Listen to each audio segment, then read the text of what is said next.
I have issues with eating. I overeat a lot. And it's Just hard in for like me. in your daily life. Yeah. I have kind of an addictive personality, so it's hard for me to turn it off.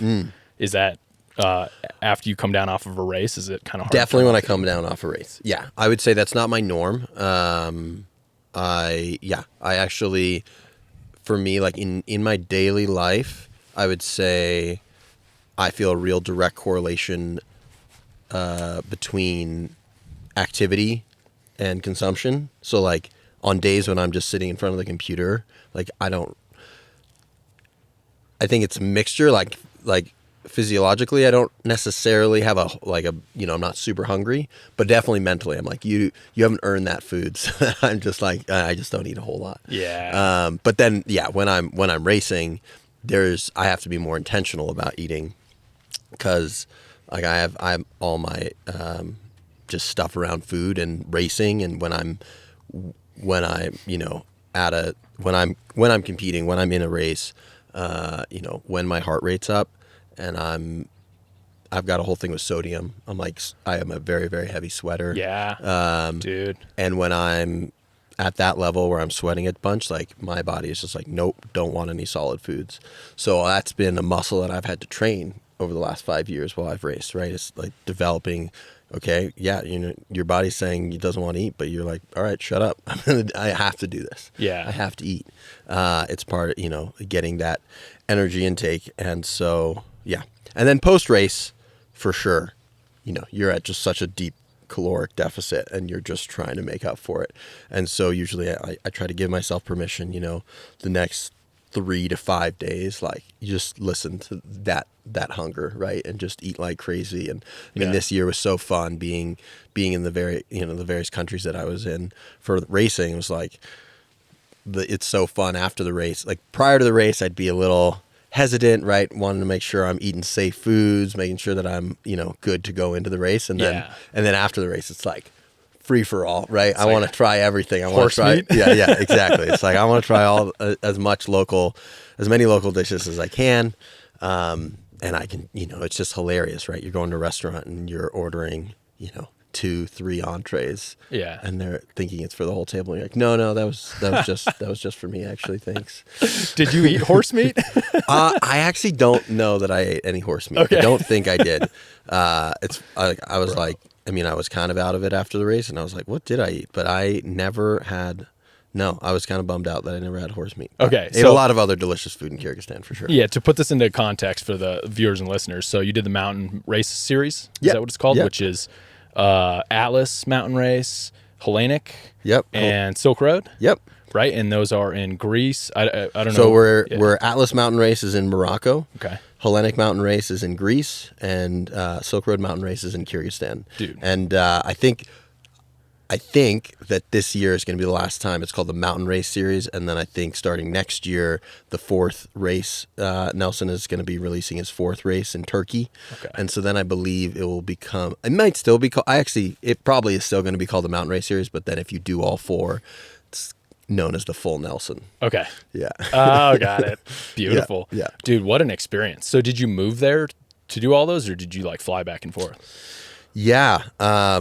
So the dream was to move there. That was the goal. So right at the start of January of this year, I think it was like January 4th or 5th, my fiance Gabby and I, we had moved prior to that. We packed up, left Alaska in December, did the holidays with our families on the East Coast in New England, and then started January, grabbed our bags and flew over to London. And the goal was to move to London and live there for at least a year. Yeah. And that was, I've been working towards this goal now for many years, saying, I would love to get over to Europe. I'd love to race over there and check out the ultra scene. And it, for me, I really struggled with the concept of like continuing to live in the United States and flying back and forth. First off, just that's exhausting to be, just on yourself. It's exhausting to be flying across the world. And then it just felt like morally irresponsible, right? Just such a huge, carbon footprint to be flying across the world for a single race at a time. And then also just like we have been we're both real nomadic, it's real nomads at spirit and love to travel the world. And we're both genuinely excited about the concept of just like, oh, let's just go live abroad. Let's actually just go do it. So we ended up being there for 6 months. We came back to the United States in June, and it was for a whole slew of reasons. We knew going in that it was actually going to be pretty difficult to get visas as U.S. citizens in the U.K. Unfortunately, it's a complicated process, and they don't make it that easy. And then I was racing, and the intent was to make a living, a minimal but a living wage from sponsorship support this year, and just from on the professional athletic path. For myself, Gabby is an ultrasound technician, so she works at hospitals, and her hope was to find a job. She did find work, but again, it just was so complicated. She was going through the HR process at a hospital, and it was going to take another 3-4 months, and we just couldn't go that long without an income. We just weren't able to financially swing it. And then the complicated thing is, in order to get a visa, she needs to get a job, and without a visa, you can't really get housing. They're really strict about, only only legal visa holders can have housing. So we were just couch surfing, hopping from friend's house to friend's house, and 6 months of that is a lot. And so, yeah, as much as we want to be there, it was definitely a little heartbreaking, but we made the decision to come back. So I was there, right? We got there in January. Atlas Mountain Race was in February. We actually then went to Spain after that. We did a 1,000-kilometer just bikepacking trip, just the two of us in Spain. Following that, I did a series of other things. Pretty much directly after that, I went to Norway and did a fat biking camp with a bunch of folks in Norway for a few weeks, and then was back in London for a week, and then jumped on a plane to Iceland and did this big expedition with a group of fellow athletes crossing Vatnajökull Glacier, which is the largest glacier in Iceland. Yeah. Via fat bike, and that was an amazing project. And then after that, Gabby and I headed to Greece, and I did the Hellenic mountain race, and then we returned to the States. Wow. So I was in the States. We were in Vermont all summer long. She had a traveling contract at a hospital in southern New Hampshire. We were living in southern Vermont. I was training for Silk Road back in the States, and then flew out to Kyrgyzstan for the whole month of August. Dang, dude. Yeah. What a crazy period of time in your life. What a wild year. Fun. And then so the contracts for her work, they're 3-month contracts. So she worked a 3-month contract there in New England, and then that came to a close, and we were like, well, do we renew or do we go somewhere else? And we decided, and we're kind of feeling like this is going to be our last hurrah of a travel gig for her and moving around, and this contract in Flagstaff came up. She's never lived in the Southwest. It's a place that I know really well and I love. And when I saw this contract come up, I was excited and really eager to encourage her to say yes, because I thought she would really enjoy her time here, which I think she is. Yeah. Yeah. Yeah. So now we're in Flagstaff for the remainder of the year. So we got here in September. We'll be here through December. That's awesome. Yeah. Yeah, everybody's got to do some time in Flagstaff. Yeah. No, it's a special place for sure. The Iceland bit, was that with Kurt Ruffsnyder? It was with, the crew, there was 5 of us. It was Kurt Ruffsnyder. We were hosted by Chris Burkhardt. Okay. In Iceland. And then it was Kurt, myself, Justina Slaveka, and Tyson Flattery. Nice. Yeah. Yeah, I was following that. It was on Track Leaders, I think, at the time. Mm-hmm. Dana and I did the Westfjords Way route in Iceland. Yeah. Did you do the actual race, or did you just go and tour it? We toured it. Nice. Yeah. Dana speed touring, which is pretty fast touring. It's like me chasing him the whole time.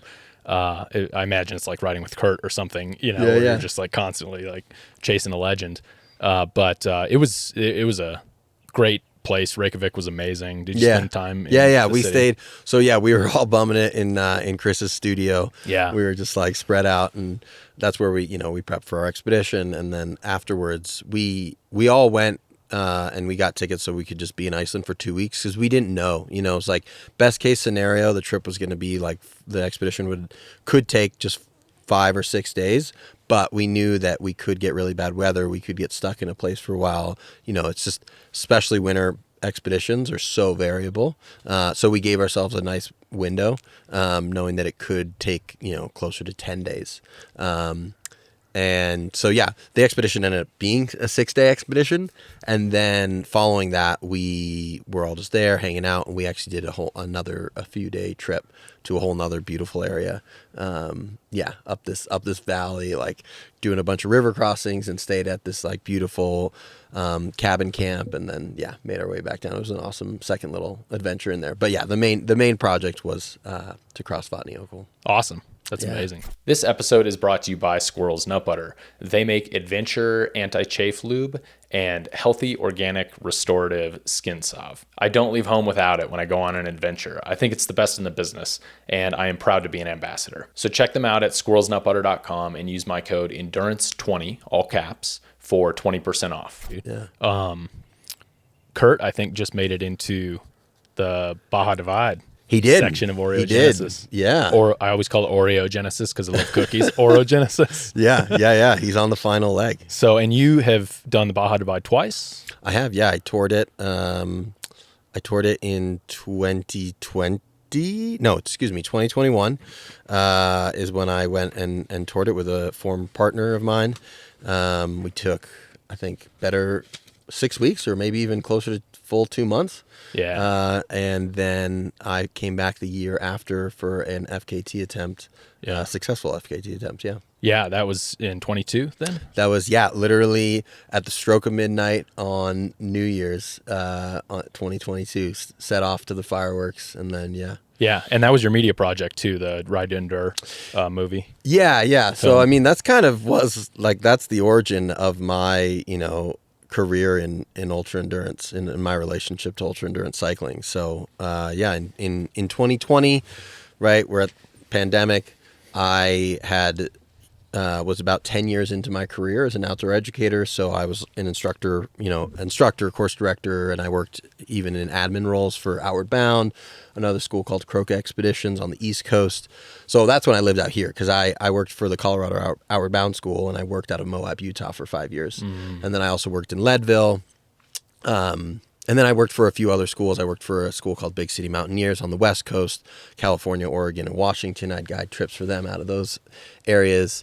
But yeah, in 2020, I made the decision to take a break from that work. At the time, my uncle was in the middle of his battle with ALS, Lou Gehrig's disease, and because of the pandemic, right, and he was incredibly immunocompromised with ALS, and so they were struggling. Right, the ALS was progressing to the point where he was, needing a notable amount of support at that point, or more than he had just a couple months prior to. We're now at the fall of 2020. But it was so he needed a live-in caregiver, but it was like that was complicated because he couldn't really have someone coming in and out of his house at the time.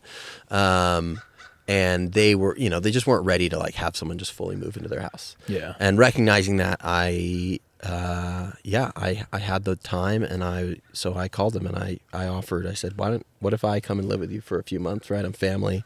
Obviously, we know each other well, and I'd be happy to. I could see that my aunt, his wife, really needed some relief. It's a huge burden to be the spouse of someone with a disease, that is just that demanding in terms of the care and support that one needs. So yeah, I moved in September of 2020, and I was with him through the end of the year. So it was a little over 3 months that I was his primary caregiver. And then following that is when my partner at the time and I, I think we took off in January, or it would have been February, right? We were like, hey, let's get away from the world, right? Pandemic, this is crazy with COVID. And she actually picked the Baja Divide. I was just like, sweet, I just want to get on my bike and ride my bike. And so, yeah, we went and did the Baja Divide. and being right on the heels of that time that I'd done the caregiving, first off, I was just trying to figure out what I'm going to do next.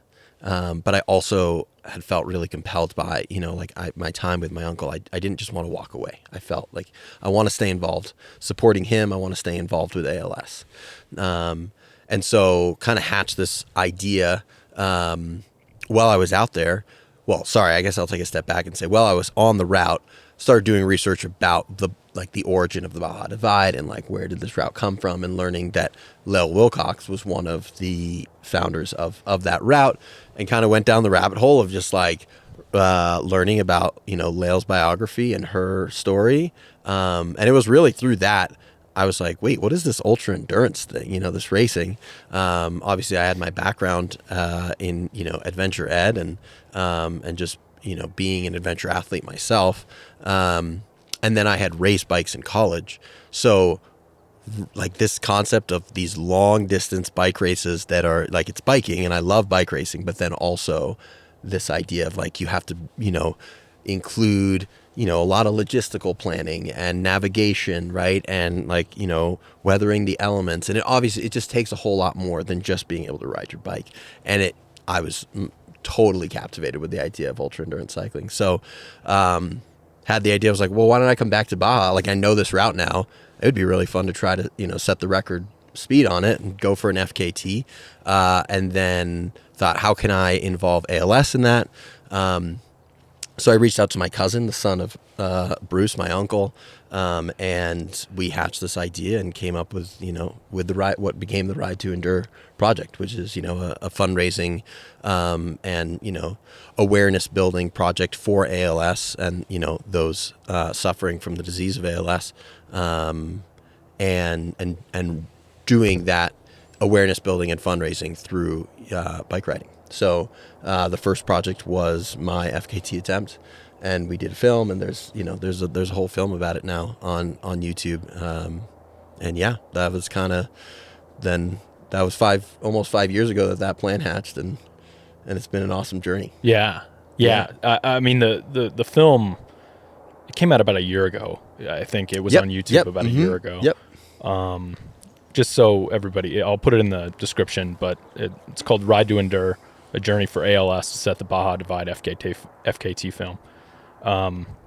Yeah, dude, it moved, it brought me to tears when I watched it yesterday. Nice. Seeing Bruce and just the whole, it's so hard. Bruce, he was an active guy, he was a go-getter all the way, basically till near the end of his life. He was trying to make a difference and not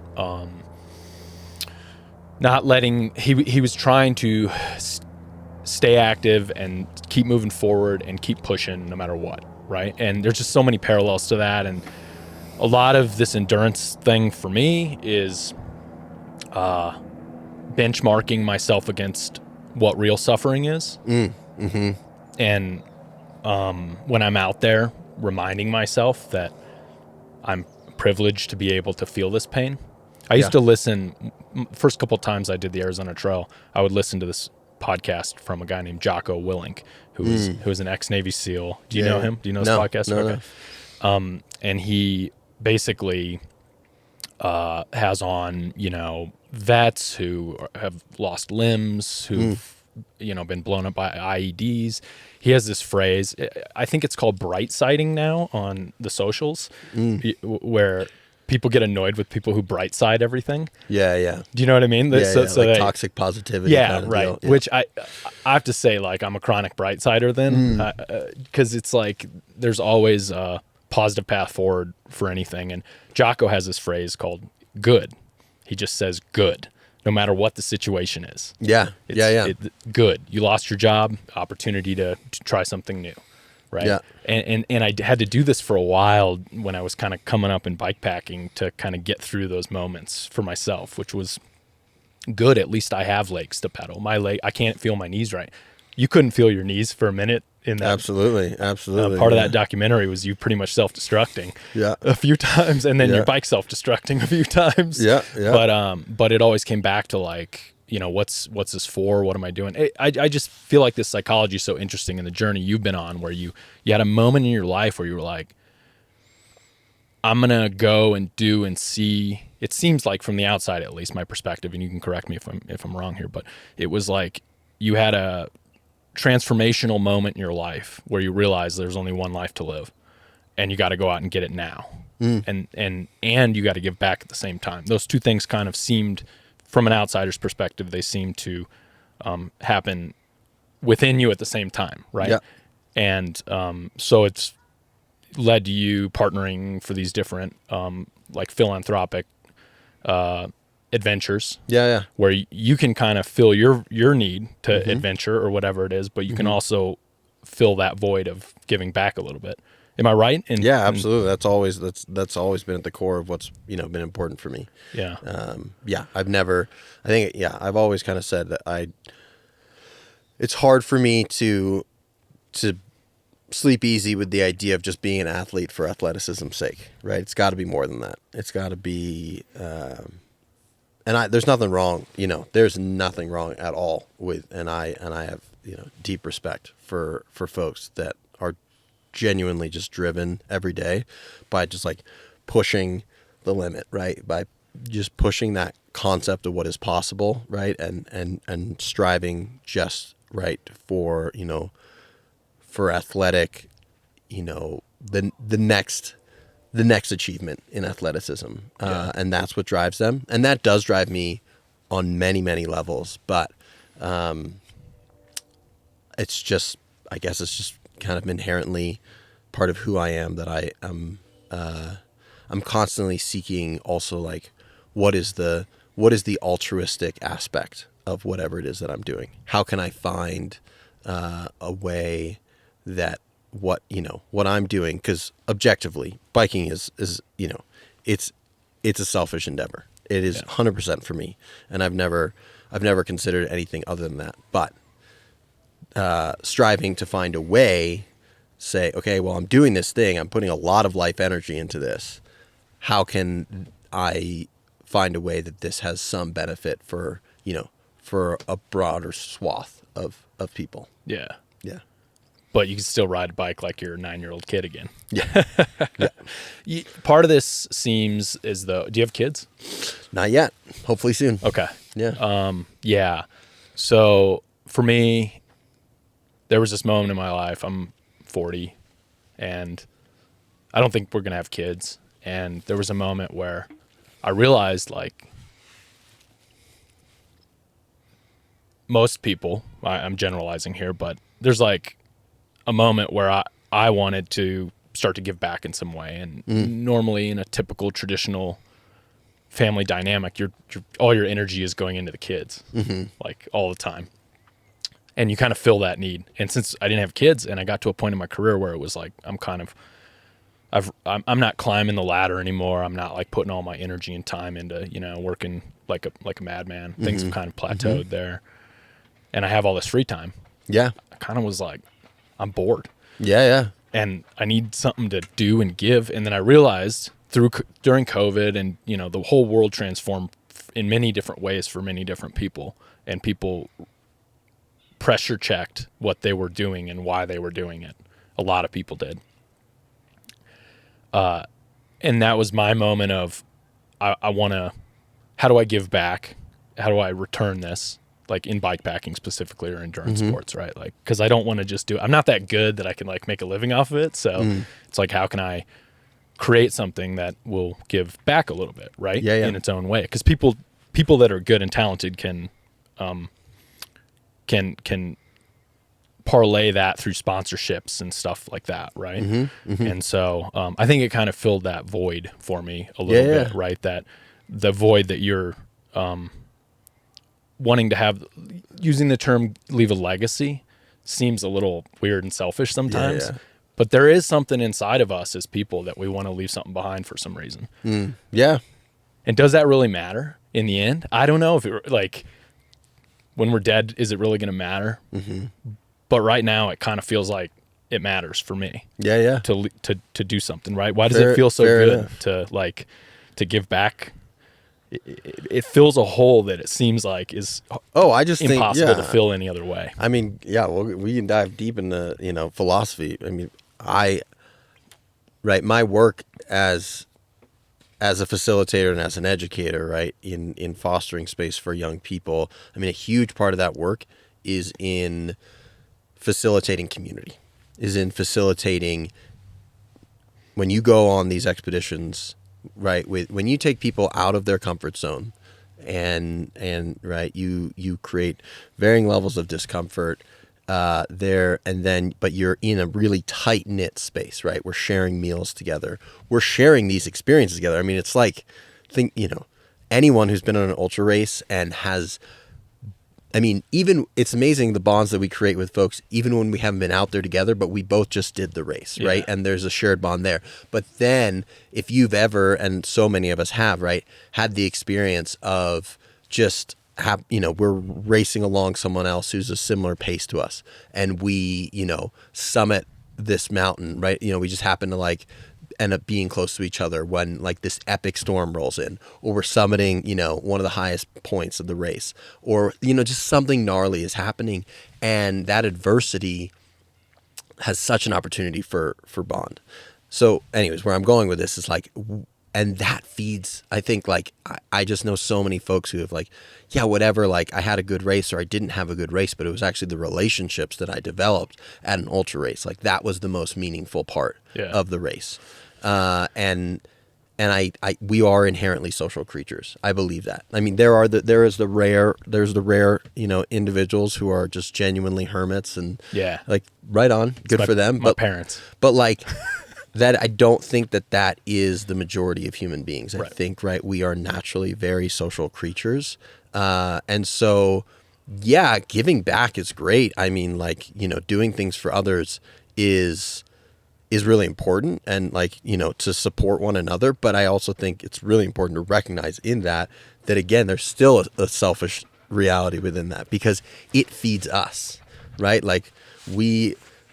My fiance Gabby and I are always having this conversation, where I'm you got to let people in, because you're giving them a gift. When you allow someone to help you, you're actually doing them a favor, because that's we're meant to help one another. Yeah. We're meant to work together. We are meant to live in community.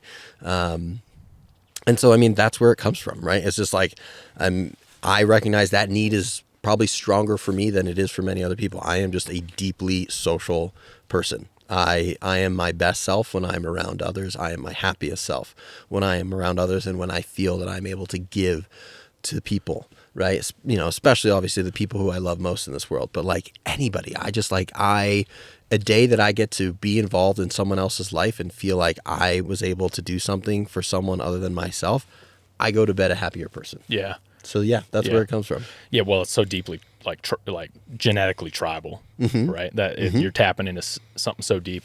And the interesting thing these days is people are probably more isolated than they've ever been. We have false community through social media. In my mind, it's not the same thing. Not at all. And so you're seeing this explosion in ultra sports, running and biking. We were talking about this a little bit before we started. And I think this is a direct response to the social isolation that people are getting these days with social media and not having a real experience with people. And people are hungry as fuck for this experience that you and I are privileged to be able to have, and people that bond together through strife in whatever way, right? We're volunteering to do it. Some people have to do it. Some people, it comes to their doorstep, and they have to bond through strife, but we're simulating that experience, right? Of getting through something together. And I know exactly what you mean. We could talk about the Arizona Trail 300, and I can picture those moments that you went through at a different point in time, and know what you were experiencing in that moment, right? And that's special. So do you think that the bikepacking industry is bigger than it's ever been, or going in a place that's bigger? Because I thought COVID was kind of the the tip of it, the iceberg. Interesting. I mean, that's it's hard for me to say. Because I discovered ultra endurance cycling and bikepacking. I didn't discover bikepacking, but I discovered ultra endurance racing, bike racing during COVID. Yeah. And my experience in the sport is that the majority of people that I'm racing alongside, right? And like, I feel really lucky. I feel like I've had the privilege of like getting to a high level in the sport, and getting to compete and being on the pointy end of many of the races. I'm by no means the fastest rider out there. I just have, again, just like so much admiration for some of the athletes in our sport, who I will never be able to touch. But there's always going to be that person. There's always going to be that person, no for matter sure. How good you are. But I find it is more common than not to be, you're meeting someone at the start of a race, or you're riding, you're like, hey, what's your name? Like, when did you get into biking? The amount of people that I'm meeting that are like, oh yeah, I got into biking in 2020, 2021, 2022, right? Like, in the COVID era, I discovered bikepacking and ultra endurance racing. And I mean, especially I was over in Europe and I met a lot of folks. So in my mind, I'm like, I don't know. I think the amount of, look at all the events that have just popped up in the last 2 to 3 years, right? The calendar is just so full, more so in Europe than here in the United States. I do think that the racing scene, like bike pack racing, which we can get into that, but I think in a lot of ways, I think in the United States we have bike pack racing, and in Europe they have ultra endurance racing. Like, I think there is a slight difference. There's definitely a cultural difference around the sport, from here to there. And what are some of those details on that? Like, what would be an example of that? So, right, racing is just, first off, the races are just bigger in Europe, right? There's the calendar is huge over there. There's countless races. There obviously are those that like really, have notoriety and have like spilled over here into the United States that we know about them. The Highland Trail 550, right? The Silk Road Mountain Race, the Atlas Mountain Race. There are these races that have a lot of name recognition, but there are so many, the Transcontinental, but like, again, there are just so many other races in almost every single country in Europe. You could have a different calendar every year for years and years on end, which like isn't really the case in the United States. I think for a lot of folks that race here in the United States, you see a lot of repeats, right? You do the Colorado Trail, you do the Arizona Trail, you do Tour Divide, and maybe you don't do them every year, but you come back to them, somewhat frequently. Beyond that, then the start list is huge. It's in the United States, our races are underground, right? Yeah. Race directors, we have some races that have entry fees, but for the most part, like the culture, especially because, so deeply, I think, ingrained in our U.S.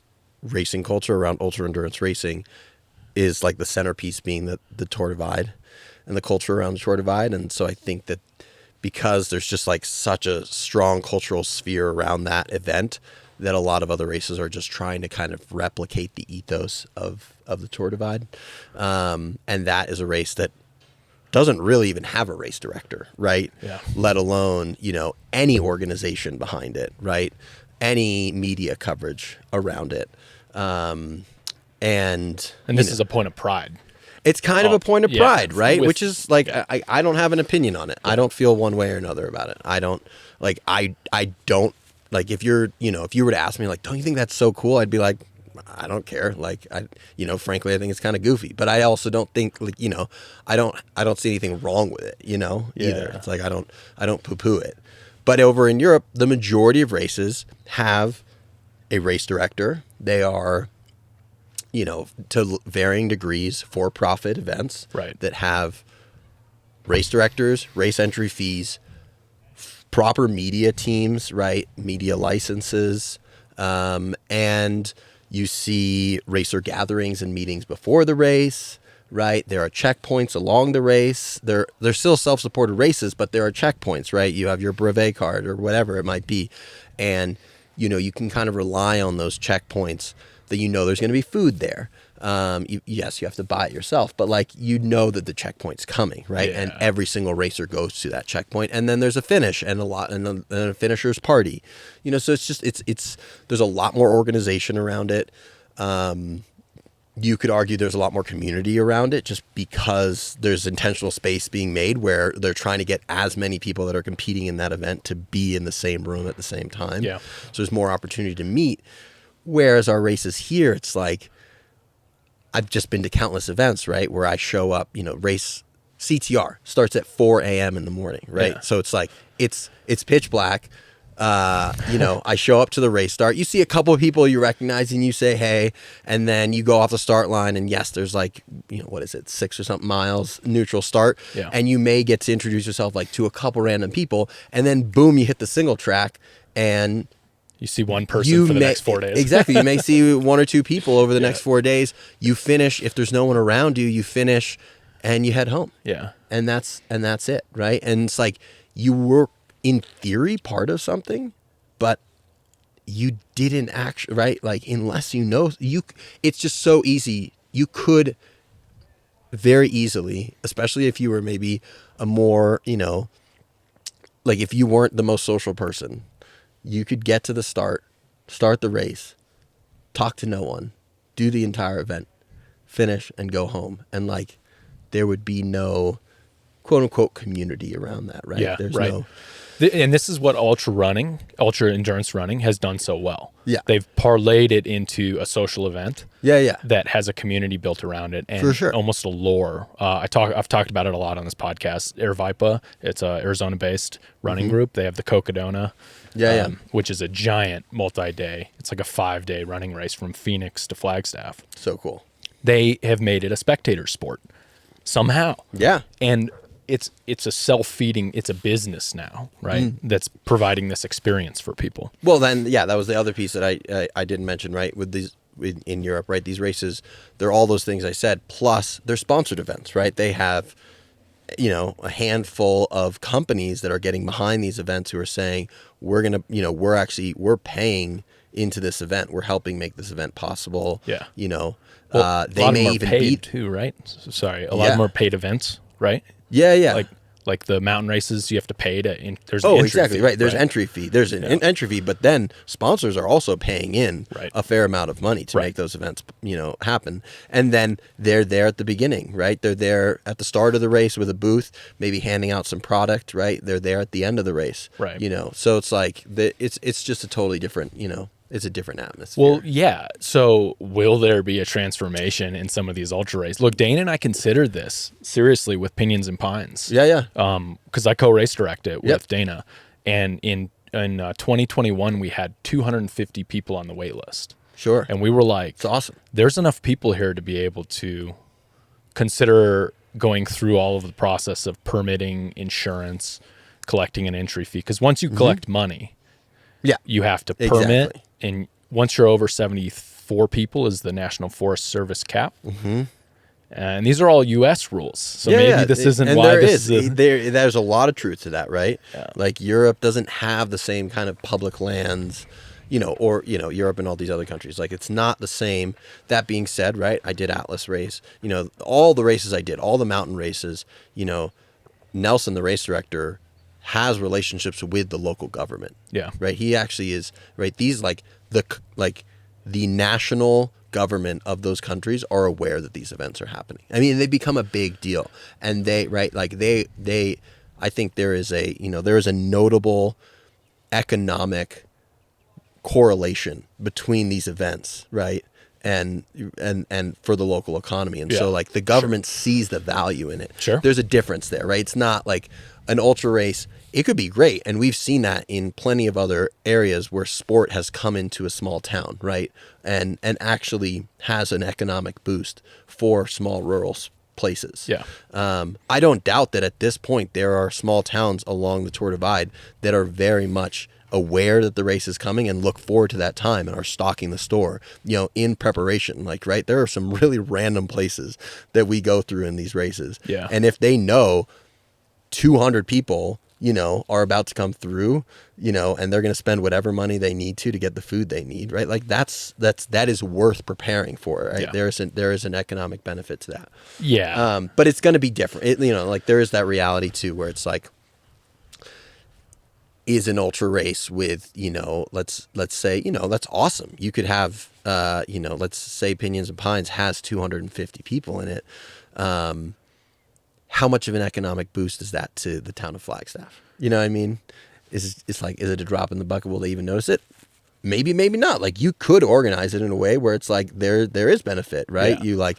You encourage, you're like, the race is going to start at this hotel, and then like the hotel's like, yeah, we'll get on board, right? Because we're going to get a bunch of bookings, and like you get the race start or the race finish sponsored by, or getting a couple food trucks out there. You know what I mean? It's like people are still paying for it, but it's like it adds to the legitimacy of the event, and it has an economic benefit for the local, for a local economy. Look, Cocodona didn't start where it is now, right? They started with 200 people. It was underground-ish when it first started, and now it's $1,800 for entry. $1,800. People are throwing money at it. It sells out. So they open the registration for the following year during the race, right? And it sells out in the middle of the race. There's people doing the race, signing up for next year. Yeah. Okay. Yeah. 5 days of running, torturous. Ridiculous. Right? But there's something they've built on it year after year, and they've created this unbelievable economy around it. And it's not just, it's everywhere along the route. So it goes through the town of Jerome, it goes through Prescott and Whiskey Row. Like it's a thing, dude. And they have huge brands, Hoka, and they have like these huge brands that back it. And it's at least $1 million operation, right? They have a guy that's the race director, and that's his job all year long. Yeah. He organizes it and deals with the permitting. They go through like 3 or 4 land management areas. So they have to deal with like BLM and U.S. Forest Service because they go on the Black Canyon Trail, which is on BLM, which is even more difficult to deal with than Forest Service, right? Or harder to get responses. But they've done it. They've proved that there's a track for it, right? Sure. My question has always been, one, is there a person that's willing to take that commitment in bikepacking and attempt to do the same thing with bikepacking? And 2, are there enough willing participants to fill a race? There's 800 to 1,000 people now that do Cocodona. Yeah. I don't think you'll see the same size, but it doesn't mean that you can't have, using that model, that you couldn't have something. Yeah. So, going back to your original question, right? And again, I'm just a random dude with, spewing my nonsensical opinions, but you're a world traveler, man. You have a lot more than I do feel like I have a much more mature perspective on the sport now that I have spent a year of my life based in Europe and racing, even though only, I raced in Greece. That was actually technically the only race I did in Europe, right? It's still like the race in Morocco and Silk Road in Kyrgyzstan. It's like, that is the European crowd, right? That's the majority of people are coming from Europe, and the race culture around it. For me, it was like, this is the European race culture. Right. So, I don't know. I mean, the answer is I have no idea, right? I'm not sitting in, I don't work for any, any brand in the cycling industry. Though if anybody's listening and wants to hire me, I'm looking for work. Shout out. But that being said, I think you can't. I think it would be silly to ignore the reality. Like this year, both Canyon and Trek released new frames that are dedicated to bikepacking / ultra endurance, specific riding. And that, I think that's really interesting, right? Like these are 2 of the bigger bike brands in the world, like dedicating, like putting the resources into an entirely new bike, that they're releasing, which frankly, it's not the heyday of the cycling world right now. We know that. Like these bike brands are not just, willy-nilly putting out a bunch of new bikes right now. I think, you know, most brands are just trying to stay afloat. Right. You know, the pandemic and post-pandemic has been really rough. Yeah, I know. In the bike industry. Tariffs and all that. And but like, so to me, I'm like, I find that really interesting. Like, what does that mean? And then I can't say a lot, but like I am very lucky. I've made a lot of close friends in the space, and you know, I know folks that are signing contracts, right? I know folks that are like are getting not as much here in the United States. It's still pretty tough in the United States. Again, like having gone over to the UK specifically, but I know like in the larger, you know, in larger Europe. I mean, if you look at my list of sponsors that I have now, half of them are from the UK. Yeah. The majority of the money that I earned this year, as a sponsored athlete did not come from companies in the United States. Yeah. There is way more openness, commitment, and excitement from European brands for this ultra endurance space than there is in the United States. So there's a lot of truth to that. But that being said, we don't live in an isolated world, you know, as much as some might wish we did. And so, you know, what's happening over in Europe is going to influence what's happening over here to a certain degree.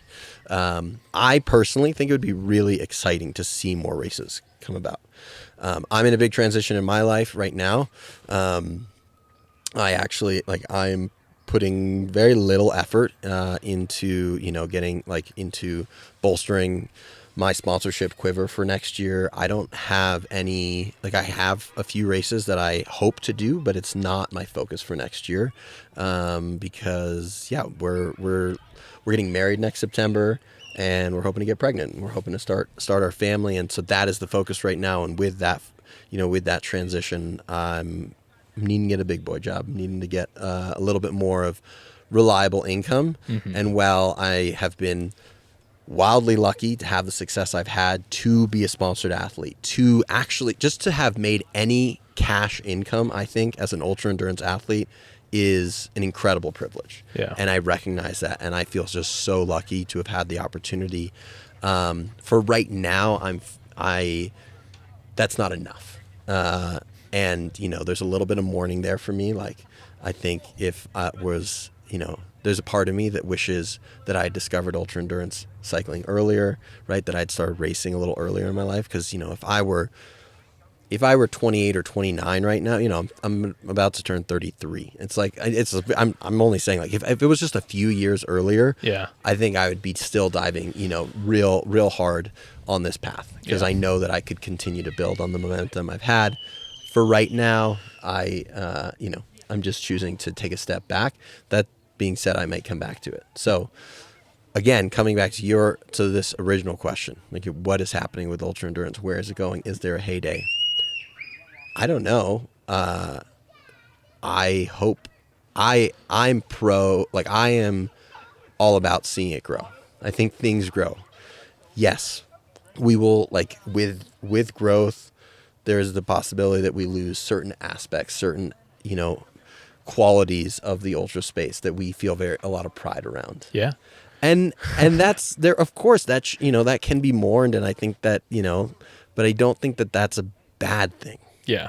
Right. Just life. We grow, we change. Yep. It's just I mean, we do as individuals, and we have to, you know, balance out our own mourning around being like, man, I mean, I feel that all the time where I'm like, you know, think about the good old days, right? Or, like, you know, just think about a time in your life in the past where, you know, you reflect on it, you're like, God, I just wish I could be, you know, back in that.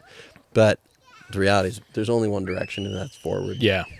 So I love, like, I'm hoping with that transition that we're making in our life, you know, I've been a nomad now for years. You know, I did get settled in Anchorage there for many years, but at the same time I was constantly moving. Yeah.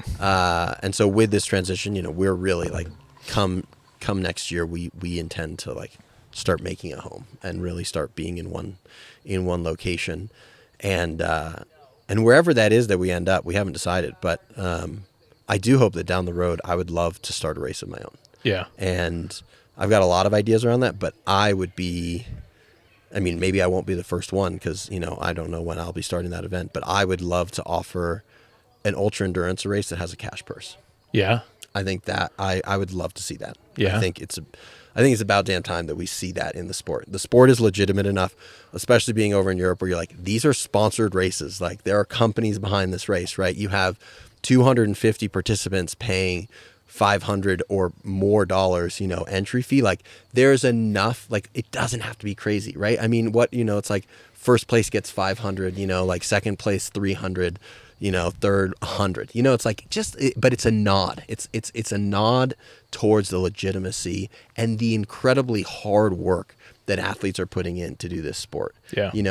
And I think that would move the needle in the direction of legitimizing the sport that so many of us love. Yeah. And I know that a lot of people would be like, hell no, like that. Yeah. They would have incredibly strong feelings against that. And I respect it. Yeah. The way that I feel, like, I put in a lot of hard years, and you're putting in your whole life's energy for very, very little monetary, like, physical, results to come behind that, all that work and energy that you put in. Yeah.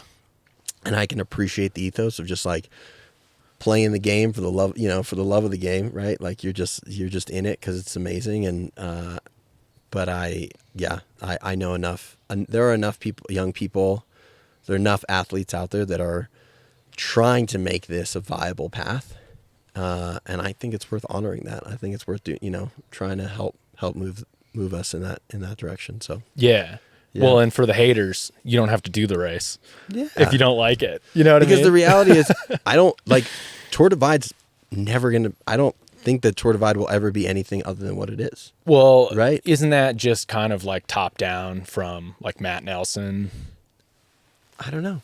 I genuinely don't know. But I don't know the guy. I think there's enough people. Maybe it changes at some point, but right, like, again, it's not an event. There's no one holds the rights to that event. Well, right, like, yeah, because it's like if there is a figurehead, that's the person who's going to get in trouble if there's a problem, or if absolutely, like, there was a person that got eaten by a bear that was doing the route. Do you remember that? Oh, like, yeah, I remember. I crazy, toured the route that year. Yeah, she got a grizzly bear went into their camp and attacked her and killed her in her tent. If there was if that happened in an event, that'd be huge. It would be a big insurance issue, right? You're talking like big problems, and you need to carry insurance for these things, and you cross so many states on the Tour Divide, and you start in a different country. Yeah. So, like, I don't think the Tour Divide ever has to be anything other than it is. No. Look at, and it has incredible legitimacy. It, like, again, going over to Europe, the folklore that exists around Tour Divide. Yeah. I mean, personally, I find it hilarious. Haters are going to hate me right now. Like, I personally don't even think Tour Divide, I think it's a goofy race. Not nearly my favorite race out there.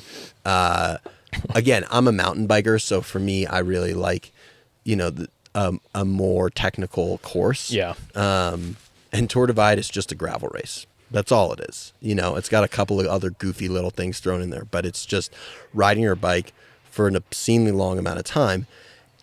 And the reality of riding your bike, if you're going to create a route that is that long, it's not just going to be beautiful the whole time. There's just some painfully boring, parts of the divide, right? You're just there are days when you just got to get through it, where there's not really views that are feeding your soul, and like, that's okay. People love the Tour Divide. I hope it always exists. It's fantastic. It's great. I'm so happy that it's part of the calendar year.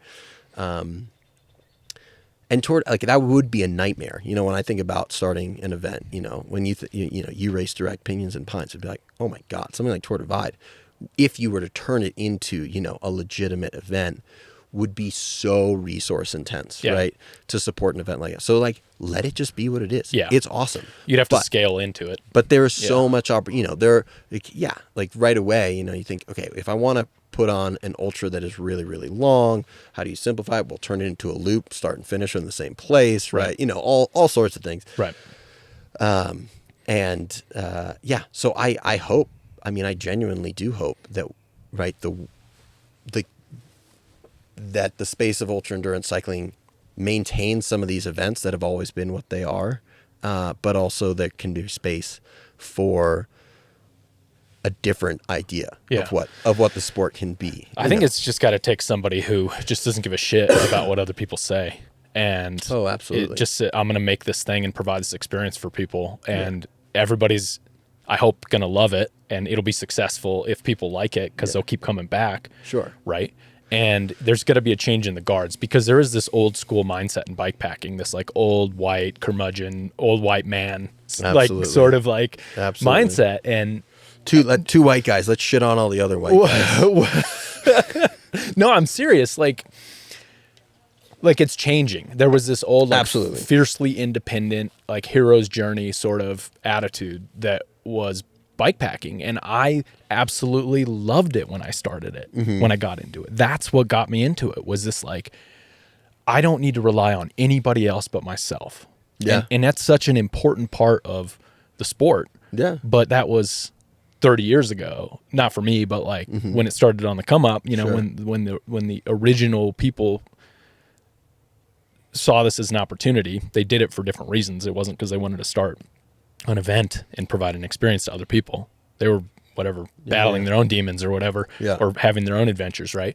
And I got into it because of that. But over time, I've been doing this for, I don't know, not that long, 17-ish. I kind of got into bikepacking, like seriously into it. And I've evolved from like wanting to just do ITTs to wanting to do all the grand departs, because I want to be with the people. I want to have the experience with the people. I want to meet people that I've met and formed bonds and trauma bonded with other people. And that was my journey, like coming out of a kind of a dark hole that I was in, coming into the reality that community was important to me. Right. And so it's changed. I think it changes for people at different rates. Sure. So, well, I think that's so, like you say, that's what attracted you. Frankly, that's not at all what attracted me to the sport. Really? No, not at all. Like, I just remember getting into it at first. And I mean, there were a couple things. One, just like, I remember, you know, even just 5 years ago, I felt like the culture, like you would watch people's like gear breakdown videos and stuff like that. And there was so much secrecy around it. It'd be like, here's my setup, but I'm not going to talk to you about this and that. And like, cause you know, like this is like, I'm not going to divulge this information. I just, right away when I got into the sport, I was like, that's such bullshit. Like I just find that is so like, if your ability to win is that fragile that you can't share what your gear was, like if that's what you're relying on, you're not the best athlete out there. Yeah. And I guess that, I mean, again, this is an opinion, but like you ask me any question, I'm happy to share with you. I will literally, you know, like, and I've had that conversation with other competitors, and I respect, you know, folks who feel entirely differently than me. And I would say probably more people than not feel differently than me, you know, where they're like, well, I'm not going to tell you where I plan on sleeping every night, or like, you know, my like resupply intentions and all. And I just, for me, I'm like, I'm happy to share literally anything. Yeah. Because in the end, my opinion is like, if you, and I've been to event, right? I've had races where I had the legs, and I've had races where I didn't have the legs. And that's the beauty of competition. You know, it's like, that's it. It's like, were you the strongest person on that day? And I think that's where the sport's going more and more, right? You look at the old guard, right? And you realize, you know, it's like races weren't, yes, absolutely. It's like people were incredibly strong, you know, but it was also like, I feel like the idea of who made the strongest ultra endurance racer was the person that just could sleep the least. You know what I mean? There was like, and you look at their moving time, you're like, well, you weren't moving that fast. Right. But you just never stopped. And like, that's incredible. Like, that is a wild feat, you know, of like human endurance and capacity to just keep moving. But the sport is changing. You're seeing people like Lachlan Morton and Robin Compelle, right, who are doing the Tour Divide in these absurdly fast times, and they're sleeping 6 hours a night. Yeah. Right. And so they're highlighting the fact that they're unarguably, right, like just super legitimate athletes, right, who have accolades well beyond ultra endurance, and who are kind of bring it back to what the reality of being an athlete is, and being like, well, recovery is a huge part of performance. Right. And so actually, if I just, if I've got the legs to move at a really efficient rate when I'm moving, and then I'm going to stop and I'm going to sleep and I'm going to allow my body to get, a decent amount of recovery, and then I'm going to go do it the next day. And instead of, painfully biking for 20 hours and, getting, 190 miles, down the route, like, I'm going to take 6 hours to sleep, and then I'm going to bust out 300 miles. Right. And then I'm going to sleep for another 6 hours. Right. And so, and I think we're just going to see that more and more with more and more folks that are legitimate athletes who are catching the bug, who think that ultra endurance racing is awesome. Yeah. And who get in the sport. And we're just, especially over in Europe, and I think more and more, I hope it's going to, bleed into the United States too, where there's just really, really talented racers. Yeah. And they're racing, they're racing with a slightly different mentality than just, I'm just going to go and never stop. We're seeing it in the gravel scene for sure. Yeah. Unbound, like Unbound's the biggest example of that, right? Like this ultra gravel scene that is pushing I've said this many times, with the Venn diagram of like this crossover of ultra sports and professional racing, professional cycling, right? Like almost like European professional cycling is just coming into Unbound. So my question is when is that going to hit the mountain bike races, the Colorado Trails? It's done it a little bit with Lachlan, but like I think we're going to see it more and more. I hope so, because it's going to push everything. I think we're going to, again, it's not, it's slow, but like, to me, the last couple of years, so 2023, I attempted to do the Triple Crown, and unfortunately I got hospitalized on the Tour Divide. So I did all 3 races, but I didn't finish the Tour Divide. So I don't have an official, Triple Crown under my belt. But that year was really kind of the first year there was like 7 or 8 folks that all were doing all 3 races. Oh yeah. It was maybe 5 or something, right? But it was like I thought it was really kind of the first time we saw like a notable pool of folks being like doing the Triple Crown, right? Like the Triple Crown had kind of just been like this like thing out there, and right. And JP had done it, and then like a few folk, like every year, you'd see someone or another do it. But it was, and then last year, once again, so 2024, we see like a whole pool of folks do it, and then obviously Justina Slovakia was over here, and he got a ton of publicity, and set the record, and had really strong routes, and that's obviously in recognition of CTR and right. The debatability of that. I was on that CTR. Sure. Yeah. But like undeniably, here's a world-class athlete coming to do the Triple Crown and, putting down incredibly fast times. Yeah. And again, beyond him, once again, a large pool of folks going for the Triple Crown. This year we saw 8 athletes complete the Triple Crown. Yeah. Both the youngest and the oldest person ever to complete the Triple Crown finished it this year. No way. So cool. Dude. Right, we had a 20-year-old, the youngest person ever to complete the Triple Crown, and 67-year-old, oldest person ever to complete the Triple Crown. Dude. So awesome. Yeah, like so just awesome. so cool. Yeah. And I know there are I know at least of one very legit athlete who's coming over from Europe next year to do the Triple Crown, and who, I won't be surprised at all if we see once again the record for the Triple Crown beat.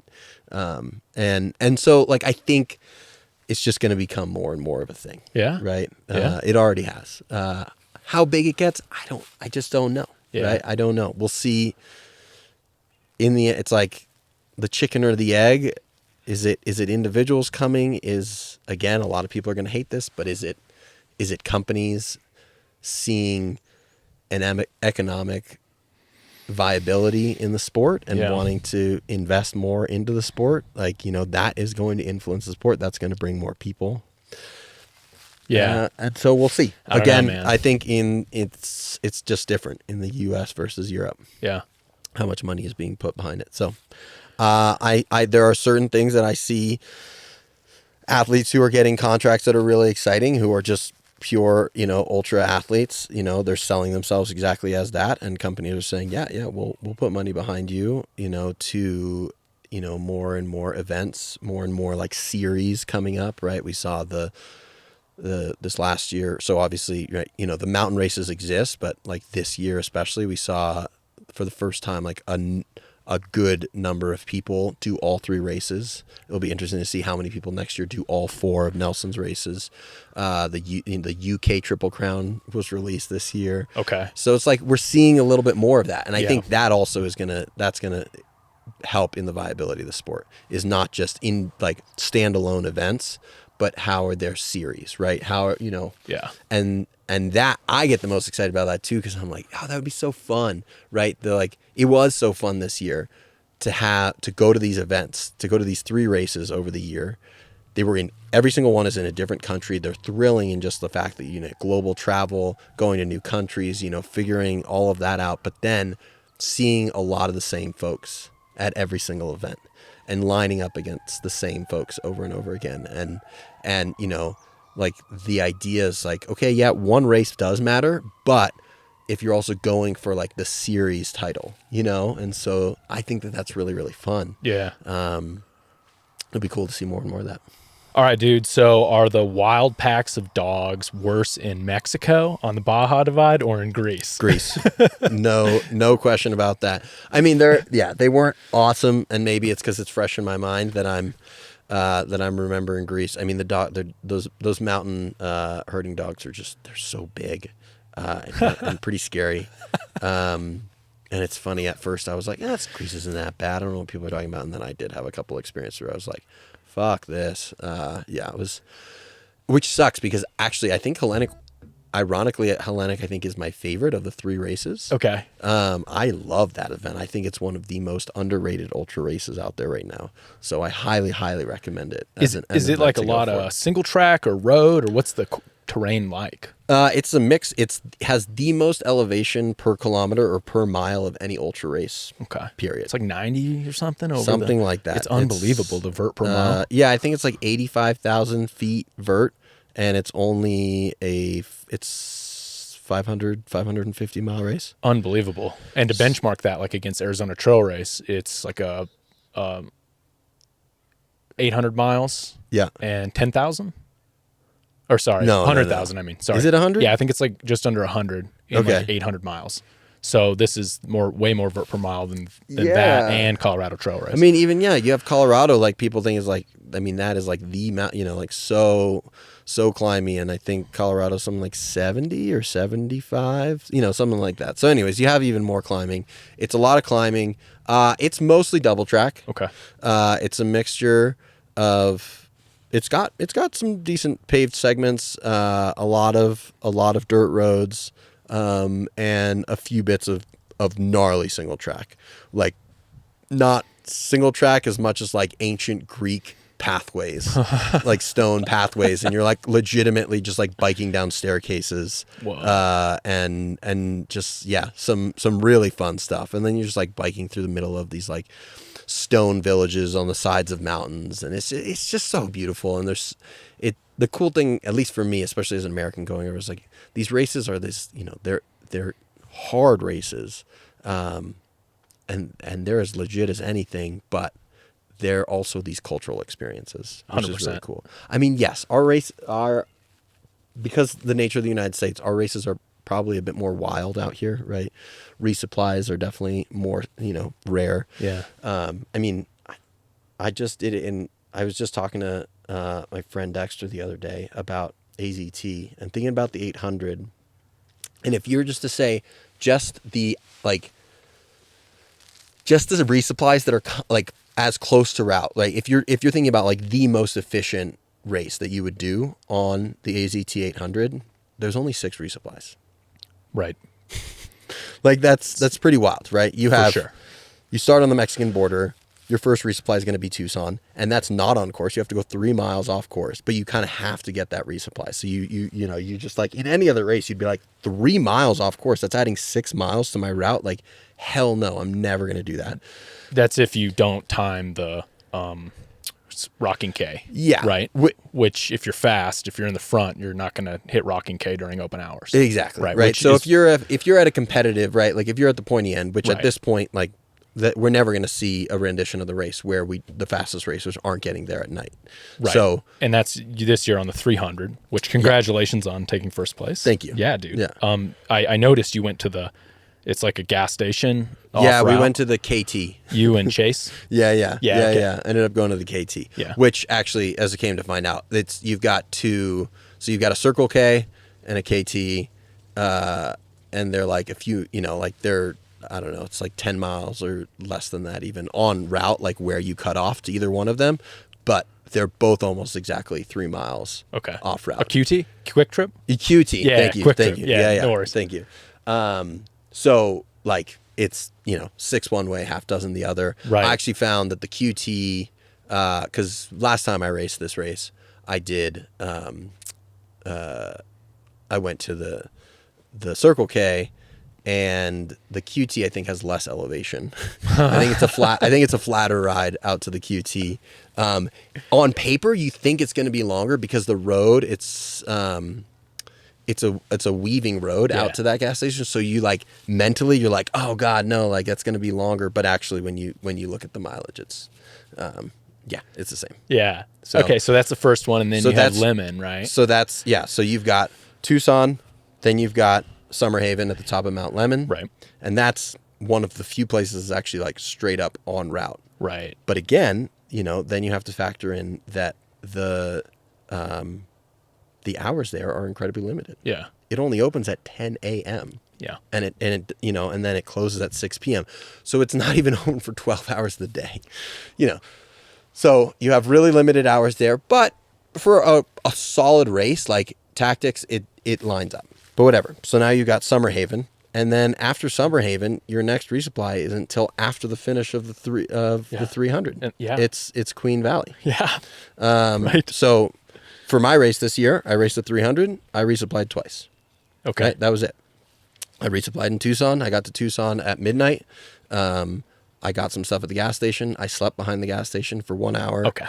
And then I resupplied in Summerhaven, knowing that was it. I was going to go all the way to Picket Post with what I picked up in Summerhaven. So if we're talking about the 800, right, we go to Queen Valley. That's 12 miles or something after Picket Post. Yeah. You're on the outskirts of Phoenix, the largest city in Arizona, but you actually never go into Phoenix, and there's actually no resupplies en route as you traverse around Phoenix. So that is not, like, again, if you're just talking about like where are the efficient resupplies. Jake's Corner? Is that next? Jake's Corner, yeah, sure. Right. But again, you have to get it in the hours. Right, which is super limited. It's pretty unlikely that you're going to get that. So the way that I see it, it's like, you've got Queen Valley, and then the next resupply after Queen Valley is Payson. Payson, yeah. And that's a huge push. With a 24-hour, right? And Payson is the only, like, the way I see it, Payson is like the only real resupply on the entire AZT. Yeah. Where you actually ride, en route, there's a 24-hour gas station. Yep. It's the only place on the entire route where there is a 24-hour resupply en route. So you've got Payson, you go right through town.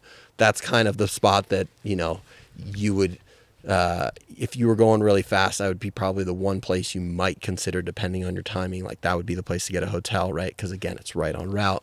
Right. That's where you're going to do a big resupply or big reset. It might be nice to, like, take a shower and, whatever.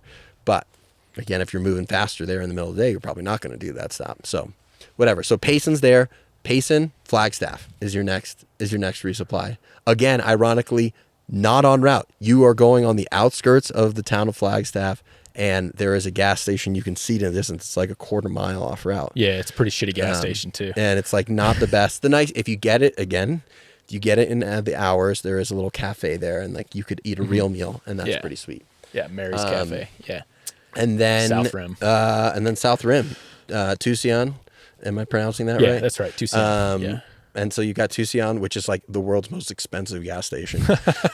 Yeah. All the prices on the south rim of the Grand Canyon are jacked up. Yeah. But that's a resupply, and that you are resupplying. That's a very strategic resupply because that's it. That's your last resupply. So you have to think, okay, what am I going to get that I'm now willing to carry the entire Grand Canyon carry with? But I have to have enough, I have to carry that weight, and then I still have 80 miles after the North Rim of single track to get to the finish. Yeah. So it's pretty wild. Yeah. Those are like some serious resupply logistics. And you're comparing against these European races where there's just more frequent en route stuff. Is that what you're? There's more frequent on route stuff. With all the mountain races, trying to think, like, pretty much there are no 20, like, that's something we get used to, especially if you do a race like the Tour Divide, right? There's tons of 24-hour gas stations that you come across. And so you can kind of rely on that, like, oh, like, it's nice. And also, like, American culture, we have, you get into a town in the middle of the night, you can check into a hotel. Yeah. Still, right? Like, it's kind of, that's just the way hotels work here. It's not the way hotels work there. Like, especially in these small towns, it's just things shut down. Right. So people go to bed. So yes, there are a lot of villages, but the reality is things are closed. They have limited hours. It's like riding through Summerhaven, right? Where you're like, yeah, I'm riding through this little town, but if I ride through this town, the 14 hours out of the 24 hours of a day, it's like, it's no good. It's like, who cares that you're riding through a town? There's nothing there for you. So that's kind of the reality of a lot of little villages that you pass through. In the races I was doing. If somebody had one opportunity to do a European race, do you have one that you would pick above and beyond all the others in all the? I think it really depends on what your style of racing is. I'm a mountain biker. Like, I love the Colorado Trail Race. I love the Arizona Trail Race. I love just like proper mountain bike ultras. Yeah. So for me, the Highland Trail 550, I think, is hands down my favorite race that I've ever done. That's it's in Scotland. Yeah. So it happens in the springtime in Scotland. Late spring, early summer. I think it's a June race. Or no, I think it happens in late May. Okay. Yeah. So, incredible race. I mean, I didn't realize that Scotland is what Scotland is. It is so beautiful by European standards, very wild, like very, wilderness, just stunning. Like, I just felt like mile for mile, that was the most beautiful event that I've ever done. What about culturally? Like, if people want to take in the culture, is there one that rises? It depends on where you want to go. I mean, Atlas Mountain Race is a awesome event. It's kind of uniquely placed in the calendar. It's in February, so there's not really much competition there for other events. I think for a lot of folks, that's for folks in Europe, it's convenient because you can get a quick flight over to Marrakesh. It's obviously a pretty big commitment if you're coming from the United States, but Moroccan culture is really rad. It's definitely that's like a really eye-opening experience, and it's a really well-designed race. And there's a lot of people there. Like, it's a big event in the calendar year. Again, because there's nothing else at that time. Talk about a race that gets a wait list, just because at other times of year, I think races are competing against each other a bit, right? For registrations, there's multiple events happening at the same time of year. And the nice thing is, like, Atlas just kind of stands alone. But yeah, so Morocco is a pretty special place to go. I have not done it. I'm having like a mind fart right now, but the Trans-Balkans. Okay. I haven't done it, but I've just heard that it's absolutely an amazing race. All the media coverage that I've seen from it just looks stunning. Yeah. So yeah, I mean, any and all of the races that I did this year were incredible. Yeah, you're a lucky fellow though. You got to do a lot. I'm a really lucky fellow. I got to do a lot. I mean, I think but doing Silk Road felt like a once in a lifetime experience. I don't foresee myself going back again. Okay. Yeah. Maybe I will. I don't know. But I don't necessarily see myself going back there. But if that's something that, if you got the itch, and, for folks that think about doing it, it's like, yeah, plan for it. Like, plan for it 3 or 4 years from now, be like, this is a goal of mine. I'm going to get to that race, but definitely worth doing. That's an incredible life experience. Truly mind blowing. Not a comfortable place, right? Not a comfortable place at all. Yeah. But this is my next question: safety. You know, what about, did you feel unsafe in any of these countries? Were there moments? No, not at all. I think this is not like, I'm not shitting on your question, but I think I get the question all the time. Yeah. Right? Like, you know, traveling to foreign countries and you're like, dude, I came back in June from living over in Europe and I traveled to all these different countries and I did you want to talk about when I felt the most unsafe this year? It was when I was riding in rural New Hampshire, right? Yeah. And like, you know, my Strava route, you know, whatever, I made my route on Ride with GPS and like it takes you, like, I was like, fuck, oh my God, like I can like see it, but it's like I have to get through this like, 100-yard segment of private property. And I'm like, I could get shot right now. Like in the United States, that feels real. Yeah. Right? People are really fucking serious about their private property. And people have fucking guns here. Yeah.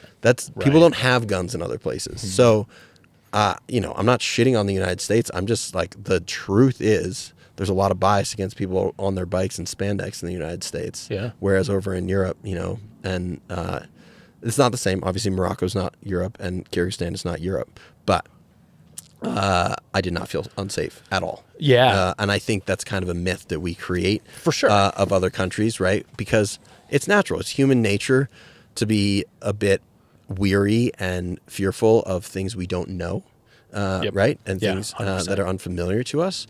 But the truth is, first off, you're traveling as an American globally. You usually are traveling with an immense amount of privilege. I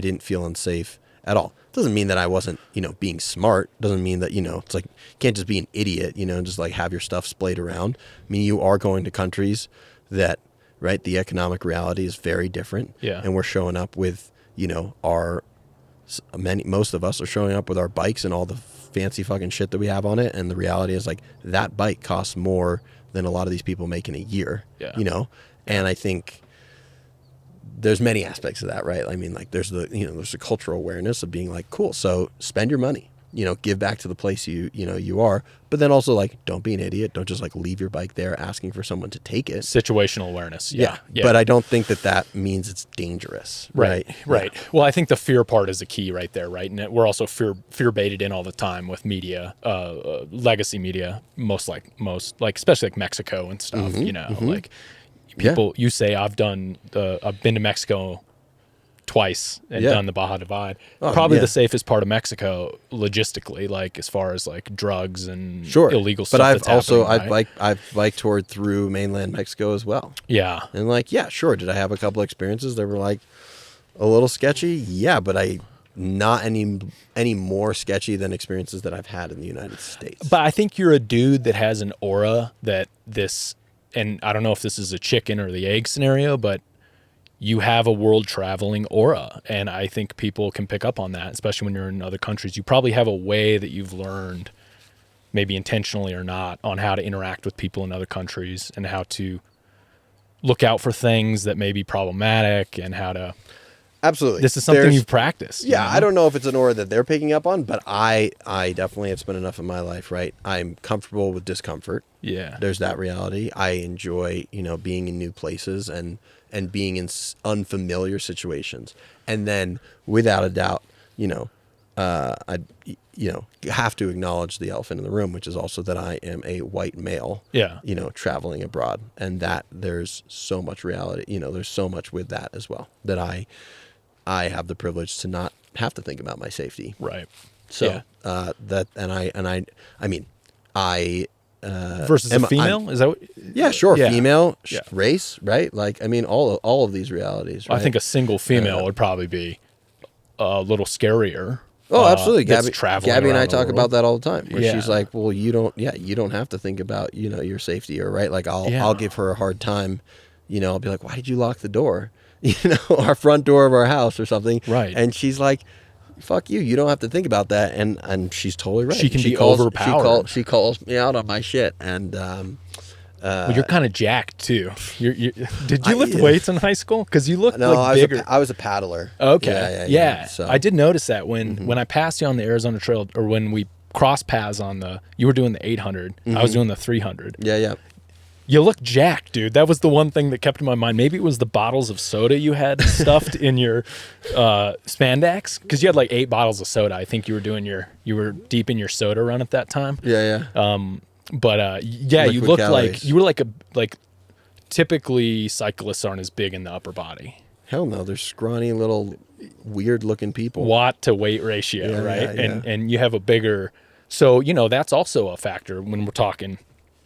You're like not a small dude. Yeah. You know what I mean? Like when you're in other countries too. Yeah. So, but you have like from what I since we've met, you have like a mellower presence, right? It's not like an aggressive presence, right? And I think that is huge when traveling to other countries. Yeah. Like there is an aura and there is a relationship, and the way you walk into a room or into a tienda or whatever, it's going to make a difference, right? And I think you've exercised that muscle a lot more than you give yourself credit for. Absolutely. There's definitely, right, it's like I can walk into a space or, I'm walking in, exactly, I'm going to do a resupply, and like I'm in there with whatever calm, chill energy, but I'm also constantly looking outside at my bike.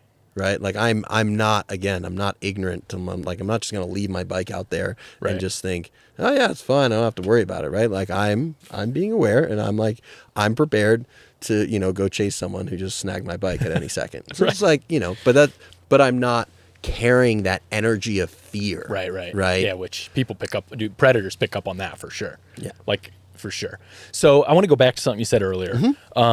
You mentioned this. I saw this somewhere on Instagram. And you mentioned it earlier that you have this problem with sodium loss.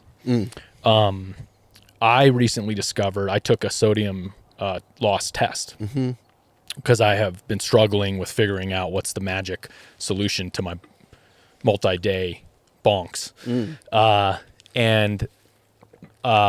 My sodium. So to back up, there's a what I learned is there's a difference between sweat loss and sodium concentration loss. Yep.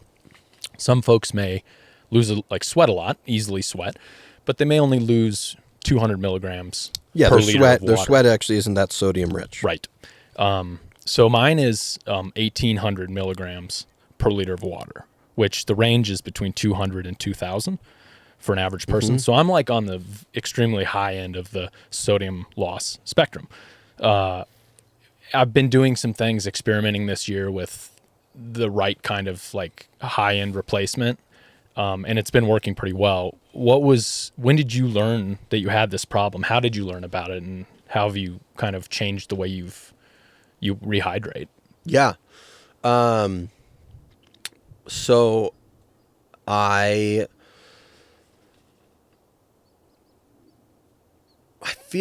pretty much been struggling from the beginning, but that being said, like, Baja Divide, the FKT, the successful FKT was, pretty early in my career.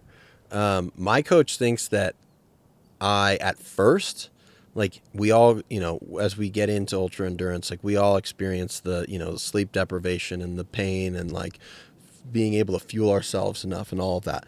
I struggled with fueling myself right from the beginning because my natural tendency, if I were just to go out, like if I were just not from a professional perspective, like I train every day, but if I were just like you and I, I'm just living, like when I was just living my life prior to, training intentionally. And let's say we just went out for a bike ride. And I've always been into like doing big projects. So I'd be like, let's go out for a 5-hour ride. I'd maybe pack like 2 granola bars and like a bottle. And I'm terrible. Like, it's not a good thing. This is not a good thing, but like, that's just like, was my nature. I just like, I've always just like known how to run on very little.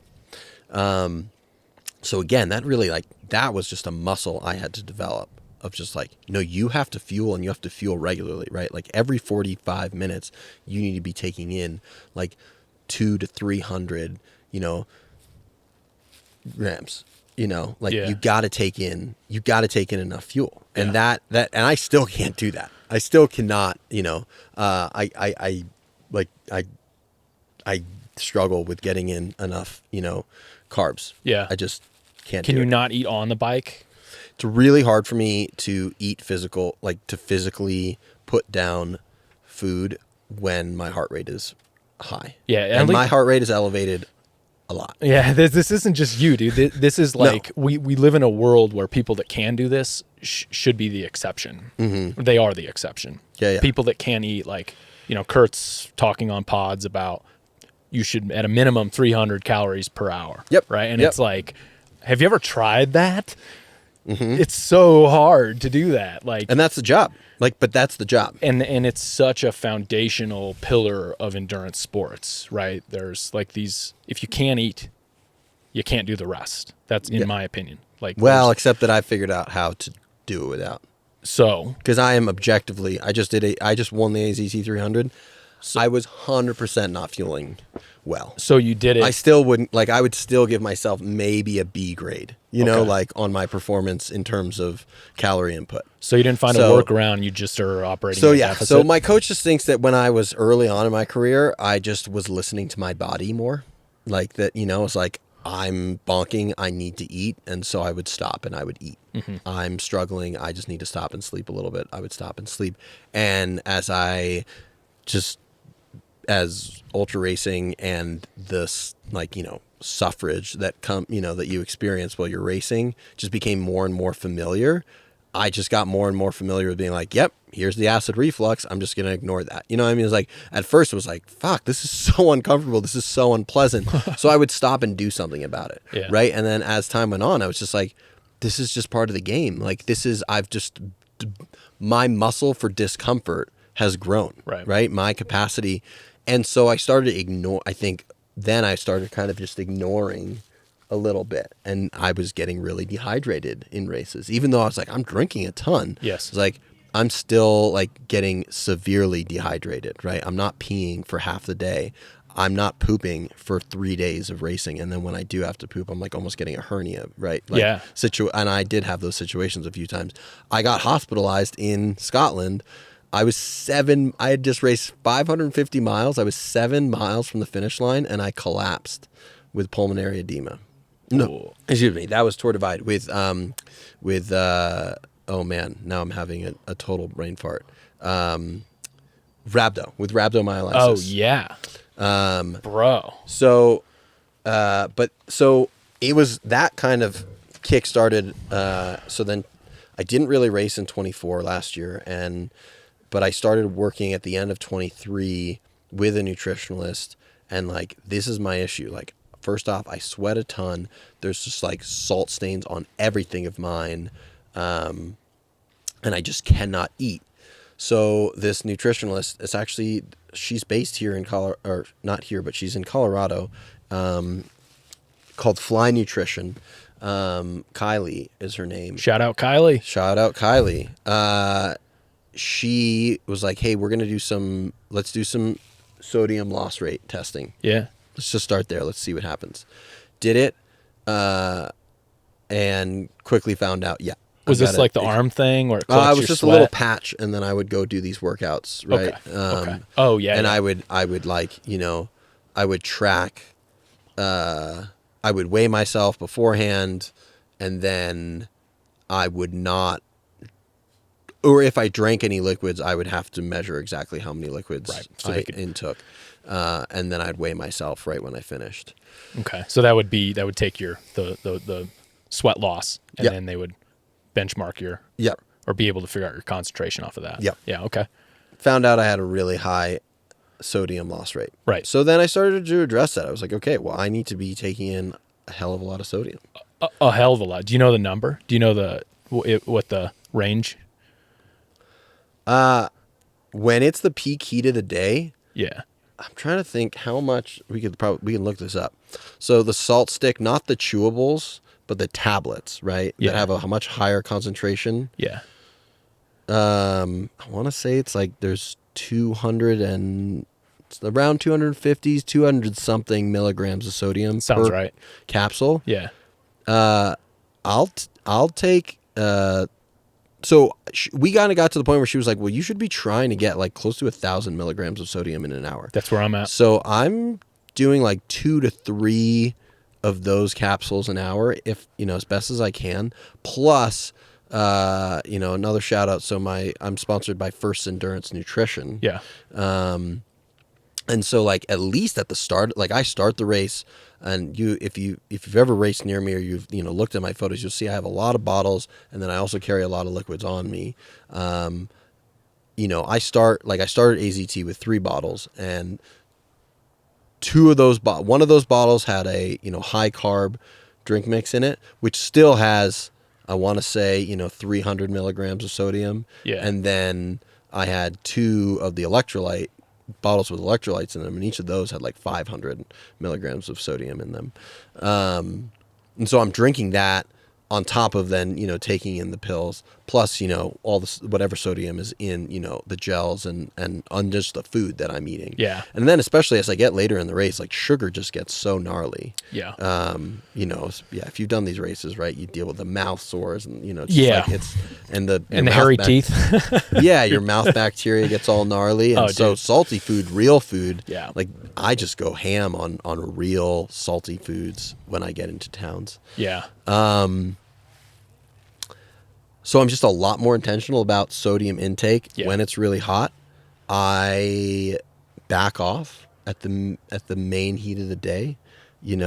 I don't do well in heat. It's just my Achilles heel. Yeah. I've accepted that. It sucks. I just deal with, and I am pretty, and still with all of that, I know I've just become, it's not a good thing, but it's just my reality. I've just become very familiar with racing at a deficit. Mm-hmm. And it plays to my benefit in certain situations. Silk Road Mountain Race, where there is incredibly limited resupply along the route. There was a 400-kilometer no resupply segment on that race. Whoa. Yeah. So how many hours was that? Like that is 30? The better part of 2 days. Okay. Yeah. Like a 2-day 30, food carry. 35 to 40 hours on the pointy end of the race. So that's like 10,000 calories, maybe 12,000 calories you need to pack. So, dude, that's so much weight. And so everybody was like, and then what you're getting at these, like, it's really limited what you could even get in these shops. Yeah. So you're just not finding a lot. It was mostly just like little sweet treats. And or like a block of cheese. Yeah. And just like sodas. And so everybody was like, I'm at such a deficit. Like I just haven't eaten, enough. I don't have nearly enough nutrition. And everyone's like, right? So they're like, shoot, I'm right at a deficit. And I was like, yeah, I'm at a deficit too, but like, I know this place. I'm very familiar with being here. And so where other folks were starting to really struggle from that. Just getting warmed up, boys. Yeah. I mean, it really was. It was like, this is playing to my, it's a strength purely due to familiarity, right? And I just know how to operate at that level. Yeah. I know where I know a lot of other athletes who are like, I just like, they're way better. Like they're much more talented consumers of carbs and calories than I am. And they know, so they're just really strong competitors. But when they run out of food, they're kind of fucked. Yeah. And they're the model. Like let this be really clear to anybody who's listening. Like, pay attention to those folks. That's what you should be striving for. That is, you should be consuming constant calories, constant carbs. And I can't. And so on the very rare occasion, right, where races, like the really long, the really gnarly races, that's where, my strength comes into play.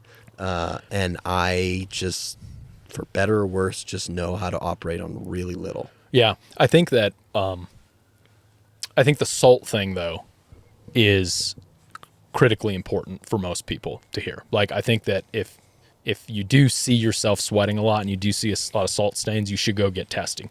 It was a complete game changer for me. I thought I was taking in the wrong types of nutrition, and I was experimenting with like real food and then like just like liquid calories and lots of sugar, lots of sugar and carbohydrates. And I thought that was the problem. It turned out it wasn't. I was barking up the wrong tree, right? Once I started replacing that sodium correctly, and more the sodium than the potassium and the magnesium and the other electrolytes. It's really that sodium. I realized like I had more gears into multi-day races, and I actually started eating less and needing less to produce energy. Yep. And I also started needing, I didn't feel as wrecked when I didn't sleep as much. So I was able to do less sleep and perform better.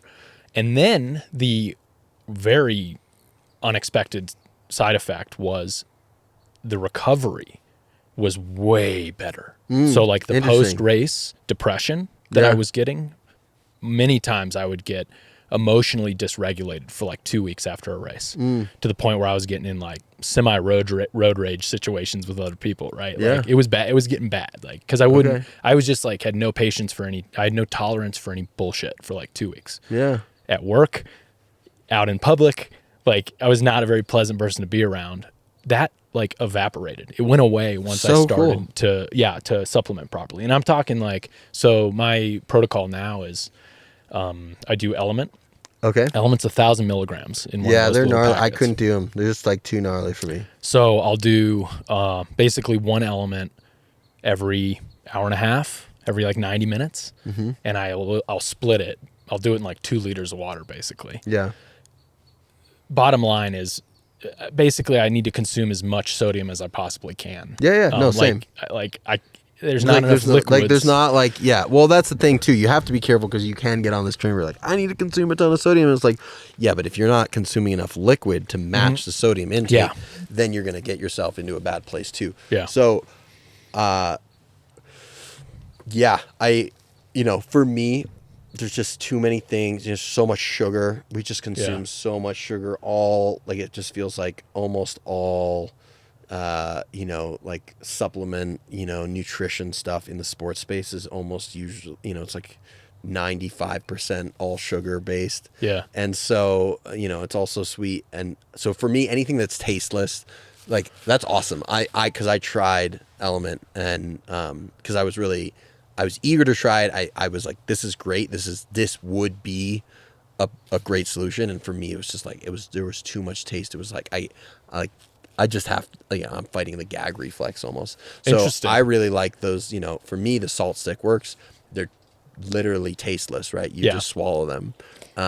Those things wreck my stomach. I tried those. Interesting. They just wreck my stomach. Okay. So, so it's everybody to their own, but yeah. I love your story. I can't say that I experienced like dramatic. That's the thing. I have done all this testing and I kind of regret it because now I'm like dealing with some medical bills and stuff. And it was the right thing to do. But I can't attest. Like I don't have a testimonial for as dramatic a success story as you have, which is awesome to hear. I'm stoked for you. I'm really happy that you have experienced that. I'm coming for you on races, dude. Yeah, absolutely. Please do. Looking forward to it. I definitely just attribute a bit of just maturing, familiarity, right? And just being like, I know I've done it enough. I know what it feels like kind of when you're starting to bonk, when you're starting to get into a dangerous place. Yeah. And what I need to do to address that. I don't have, you're not asking me for this, but it's like, I don't have a golden ticket answer for what has caused success for me. Yeah. Yeah. Well, yeah. My low point in the heat, 2 o'clock to 5 o'clock. Yeah. No matter what. Interesting. I fall apart, dude. Yeah. And now I can see it coming. I know it's coming. Yeah. So I'm just like, just get through it. Particularly up Reddington Road on the 300. Yeah. When it's 105 degrees. Yeah, no, I made it like, for me, that was really, it was real. I was like, man, if I get there at that time, that's going to be bad news. So for me, it was like, we could go back to the AZT. There was strategy. It was like, I want to be as far. I mean, the dream would be to be all the way up Lemon, before it gets light. That's what I did 2 years ago. Okay. When I was in such a deep hole, it's crazy to think how slow I was at the start of the race. But I slept an entire day in Tucson in a hotel. Yeah. I got to Tucson in the early morning, and I was like, I'm just not going up in the daytime. So I slept the entire day, got a hotel in Tucson, took off at 4 p.m., 15 hours overnight, and I got up to Summerhaven. Mm-hmm. And I did it all in the dark, and that was awesome. So this year, I was like, I want to get as far as I can. I got to, so I did all of Redmington in the dark, and basically sun had just risen when I got to, what is it called? It starts with the M. Molino. Yeah, Yeah, that crazy gnarly hike a bike, and then the So down. I got and then I did in 300. You're doing the road climb. I did that in the sunlight. I was sweating, but it's cool. Enough. It's cooler up there, and you're able to move fast enough. Yep. And that put me in a good situation. But yeah, just like a little bit like in the desert. I don't think I would do well. I think I would be in another really bad situation if I found myself like what the race was in 2023, the Arizona Trail race. It was 105 degrees for the first 3, like down south, for the first 3 days of the race. I was there. Yeah, it was gnarly, dude, right? Like, I'm shout out to John. I love John Schilling, but like, one could argue it's just like straight up irresponsible to even have the race. You know what I mean? Like at those temps, like, debatable, but like whatever, it happened. I don't know. Like my thought was, if I ever race at these temps again, I'm probably just not going to try to even move that much during the day, and then I'm going to make these big pushes at night. And just like flip the schedule altogether. I crawled under a bush on Reddington. I said, dude, I'm taking a siesta. Yeah. I'm going to take an hour and a half. I'm going to lay down. Yeah. I heard people going by me, and I'm like, yeah, it's hard. And I'm like, I'll catch them tonight. Yeah. Right. And then, dude, the sun goes down and you come alive. The magic happens. Yeah. I think we're the same in that way. Yeah. Like, and you're like a new human, dude. Yep. Yeah. And you go catch those people. So even in this year, like I was really intentional. I was like, you need to make sure you get shade time. Just like a little break from the sun, I think actually makes a huge difference in the beating sun of Arizona. So I was just like, every 2 hours, I was like, just take a 5-minute break in the shade. Just stop. You need to do it anyways. You need to make sure you're eating, you're drinking enough. For me, I need to just stop. I give myself like 2 or 3 minutes, let my heart rate come down. Then I can like actually consume things, legitimately. It's like, okay, just take a second. Yeah. Let me ask you about shoes. I've been on a quest to find the right shoes to hike in. Do you have any tips, or have you had a journey with this, with finding the right hiking SPD shoes, particularly? I'm sponsored by Lake. Okay. Lake. I went for Lake shoes in 2023. I used Lake shoes and I really loved them. They were like a gravel mountain shoe that they make. I'm not going to remember that because they don't have names. They're all MX, and a number. Oh, like Shimano? T9000s? Yeah. So, and I can't remember which one is which. Sorry, Lake. I've never heard. Yeah, I'll have to check them out. Lakes. Interesting. I probably wrote it down somewhere because I used the exact same pair of shoes this year for Silk Road and for Arizona. Okay. Silk Road, we had a 30-kilometer hike-a-bike segment, like through a super rugged valley. So that was a lot of hiking on those shoes, and I was really happy with the shoes I have. I personally, for racing, for touring I would go different, but for racing I go on the side of a little bit of a stiffer, some carbon in the sole. You're not your like ideal hiking shoe, but I prefer the performance of it. Yeah, a little support while you're pedaling. Yeah, yeah. The shoes I was using, yeah. So I don't have like a perfect answer for you. I know there are folks that feel like they found the ultimate shoe. I was really happy with these shoes that I was wearing this year. Again, I need to look up which ones they are. Yeah. Cool. But, I think shoes are wildly personal. Yeah, they are. That's a hard thing. Just like saddles or nutrition or whatever, right? Like, but I mean, you can at least, you have a wide foot, you have a skinny foot, but yeah, I think having a good tread pattern, going and testing your shoe ahead of time when there's going to be a lot of hike-a-bike. Races like Colorado Trail, Arizona Trail, like they are shoe destroyers, right? They wreck your shoes, they wreck your tires. So, making sure that going for real walks at a time. I mean, that's the only advice I'd give. It's just go for a real walk in them. Go for multiple hikes, get on and off that bike a lot and make sure that you're not going to do real damage on your foot. Yeah. And then for the love of God, do not hike the Grand Canyon in a pair of bike shoes. With clips? Whatever, to each their own, but there are so many folks that I've talked to that have done the Grand Canyon hike, and they're still wearing their shoes and their feet are so messed up. And I just think you're a lot slower. Yeah. It's so worth sending yourself a pair of sneakers for that hike. Dude, speaking of sending yourself stuff for that, there's been this new trend of people sending stuff to like Payson and places other than the South Rim, and then it being problematic. Like the timing doesn't work out right or whatever. And have you noticed that? Yeah. I mean, look, if anybody who's asked me for my honest opinion of, okay, what's the fastest, most strategic thing, like again, right, I'm fine sharing my strategy. I don't, a rising tide raises all boats. Yeah. So I'm not going to say when, I'm just going to say if, because I don't know, it's not going to be for a little bit. But if I were to do the AZT again and I was going for the fastest time that I could do, I would be mailing myself a care package at the South Rim. Yeah. Not the post office. I would be mailing it. I had a conversation with John this year, and I'm hoping he's going to clarify the rules around that. I believe it's fully legal to send it to the visitor center. You can mail your package to the visitor center. Got it. They're actually open on the weekends. Ah. The post office is closed on the weekends. Yeah. So people have gotten totally hosed because of that. Right. So, hot tip. Yeah, mailing it to the visitor center. I personally would be mailing myself a full-size backpack. We're talking like 75, 80-liter backpack with like, I'll probably partner with some brand, but like that I have, shifted around so that it can carry the bike nicely. Mm-hmm. I would also carry my bike totally, like, I just think the way that people carry their bikes, I think it's just because it's how everyone's done it, is so goofy. I take both wheels off my bike. Okay. The idea of like the tall, big, right?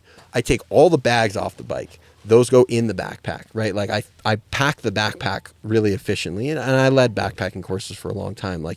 So I know what it feels like to carry a balanced bag. Yeah. But like, get all the heavy stuff right up against your body. Right. Off the bike, off this big dangly weird thing. That's backpacking 101. And then you're like, okay, this bike has to be on the exterior of my back, but like, hopefully you have a somewhat light bike. And if it's just the frame, right? If it's just the frame you're putting on your bike, like, that's not actually that much weight. Right. So then and it's like the amount of time it takes to take two wheels off and put them back on is nothing compared to the hours that you might lose just being exhausted hiking through the canyon. So to me, it's like, that's where you're gaining your time, is if you can have an efficient hike through the canyon. So I'd be taking both wheels off my bike, strapping the frame on, and then strapping the wheels, in some kind of, in whatever configuration makes sense for you. Hiking poles, a really good pair of running shoes. I'd send myself a pair of running shorts, so I definitely don't want to be hiking that in my chamois. Yeah. Right? Let it all breathe. Yeah. A fresh tee would be so nice. These are all things that are legal. So right. like it's okay. Just like that's part of the culture of this race. It's it's the reality. So, and then I would also just be thinking about the North Rim can get super cold, so I might be sending myself just a couple of warm gear things. Yeah. I'd probably So then, and then obviously the food and water that you need to finish up the race.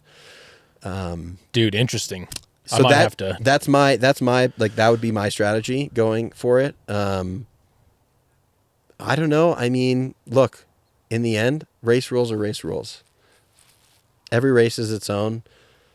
I think the idea of self-supported is kind of goofy to begin with because, right? Like the OG race, Tour Divide.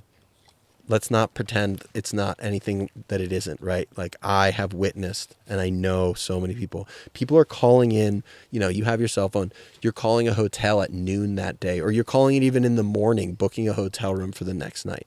Is that self-support? Like, as far as I knew, like, I always considered self-support being like, when you roll into a town, right? You get into a town at 10 p.m., right? You've busted your ass to like make that time cutoff. Yeah. And the hotel's open, then you get to book a room. Yeah. Or the gas station is open and you get to resupply. And if it's not open when you get there, like, that's just part of the race. So I know plenty of people who are calling gas stations and being like, hey, I'm going to pay you over the phone, and they buy a couple bags worth of stuff and they pay them to leave it outside of the store, and the store is closed by the time they get there. Right.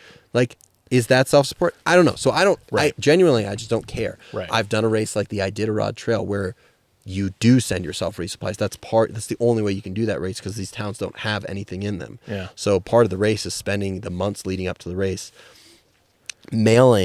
you mail yourself care packages to the schools. You don't send them to the post office because, again, post offices have very limited hours. So you send them, you get in touch with the school principal of a village. You say, hey, I'm going to be doing this event. Would you mind if I mail my package to your school? And then I get the number of them. I reach out to them on my InReach. I've had principals in these villages like so generous. I'll get into town at midnight and they'll wake up and let me into the school at midnight. I can sleep there, right? They let me use a facility of the school. Yeah. And then I just left a donation at the school, as I headed out. Right. But like, that's that race. So it's like, is it self-supported? Yes. But I was mailing all the food for the entire race in the months leading up to the race because there's no resupplies. Tour Divide, you're allowed to mail yourself things, right? You can, you know that you're going to run through a chain. So you send a chain to, like a bike repair, kit to Silverthorne that's kind of halfway, because you know that.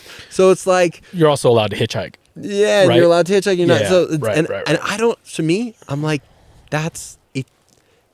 That's why there are rules, right? Written for every race. Yeah.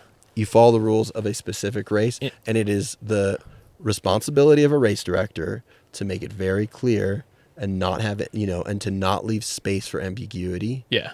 Trolls online are going to be trolls online. People are going to have their stupid opinions, whatever. Yeah. You're allowed to have whatever opinions you want. In the end, it is the only person that truly gets to have an opinion is the race director on what the rules of that specific race are. Yeah. So I don't have it. So that is all to say, I don't have an opinion on people mailing themselves stuff out on the AZT. If it's within the purview of the rules, right on, go for it. Yeah.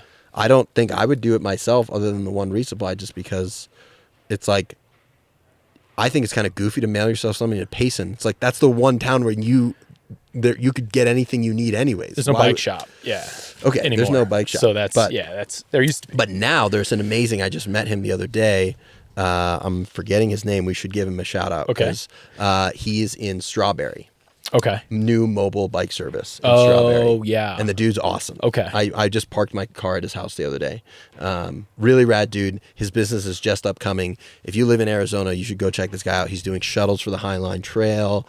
Right, he's got his mobile bike service. He's super involved in the local community. He's actually like teaching, I think, an accredited course at the local high school, like teaching bike mechanics to kids, like super rad. Oh, wow. I'm psyched that he's there. What a cool service now to have on the route. And Strawberry's pretty close to Payson. He might even, I forget what window of the trail he's saying that he'll offer service in. Yeah. But Payson might be within that window. So, I actually think that we are now covered with bike service. Right. And I think that if you want my opinion, again, it's up to John, but like a mobile bike service, and John, actually, I know John's opinion on this because we just spoke about it.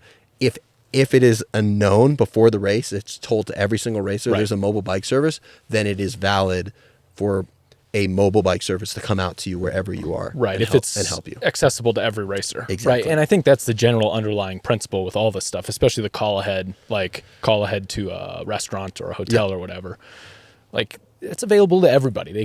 They all have the equal access to that service. Right. So I think it's like, it's probably like okay to do that kind of stuff. So yeah, I just think the only, like, again, I don't have an opinion on it, but I do think it's been ambiguous a little bit. Yeah, for sure. But I was really lucky. I got to spend some really quality time with John this year. Yeah. Both at the finish line, he was there for me.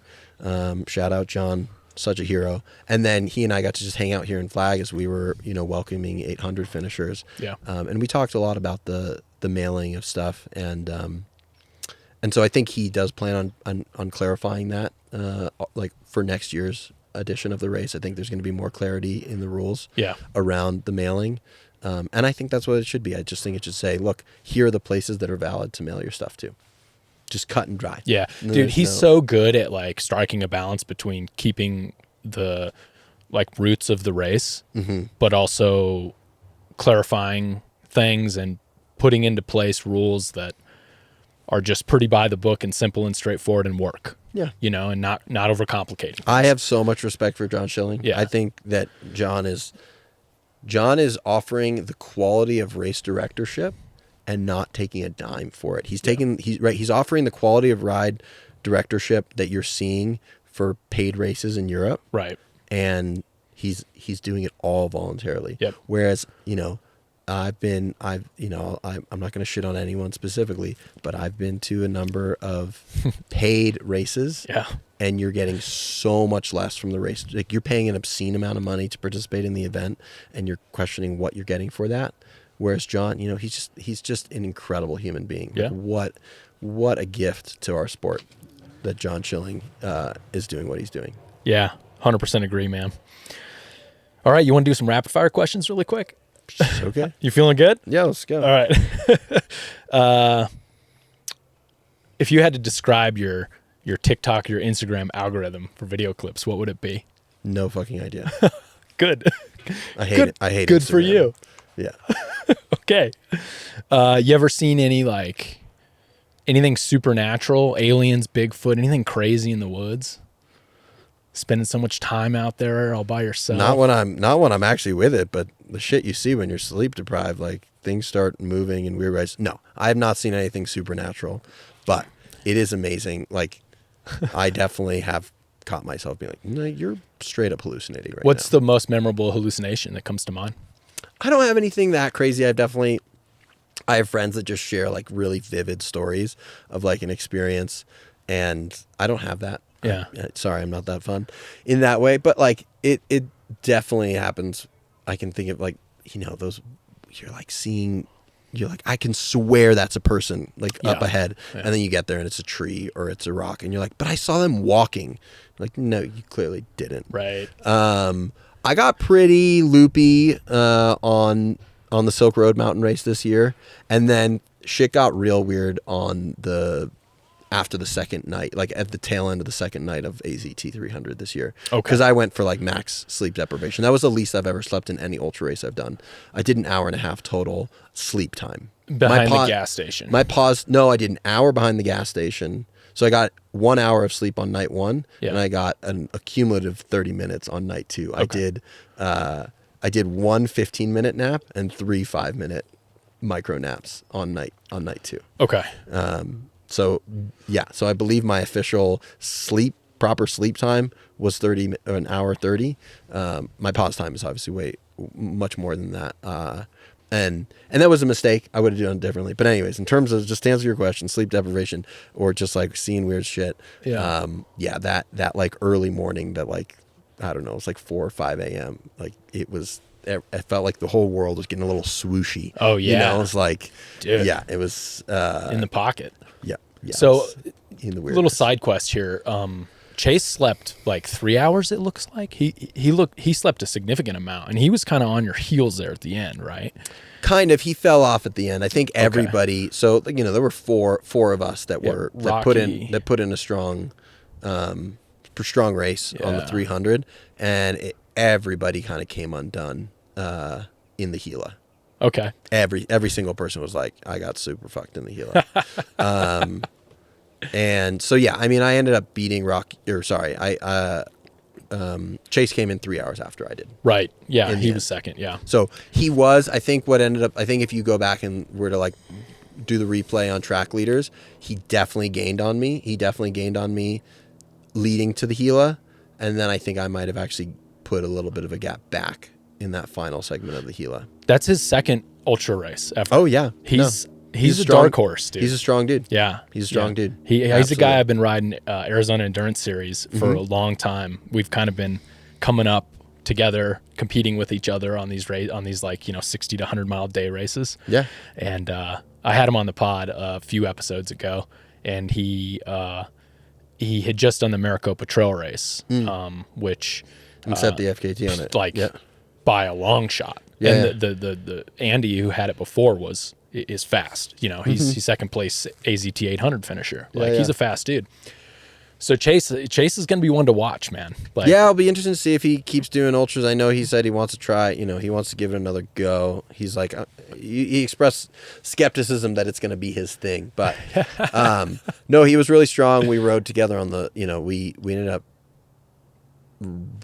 doing a little bit of back and forth on the first day and then into the second night. And then we just like, I caught up to him on the second night and we just were genuinely like, you know, authentically just at the same pace. Yeah. And like one of us would like, you know, get a little distance in front of the other at times, but we just ended up riding, you know, staying right close to each other just very naturally. Yeah. Got to the gas station and we were chatting a bunch, and I know Chase was like nervous because he's never, you know, with the Maricopa, he did it as one individual effort. Right. So he was like, I'm not sure how this is going to work with like, you know, needing to sleep and how to go about like sleep deprivation. Dude, once he figures all that out though. Yeah, if he wants to, he's going to be really strong. Yeah. And I'm not like, I have no pride. I do think I raced the smartest race this year at AZT. Yeah.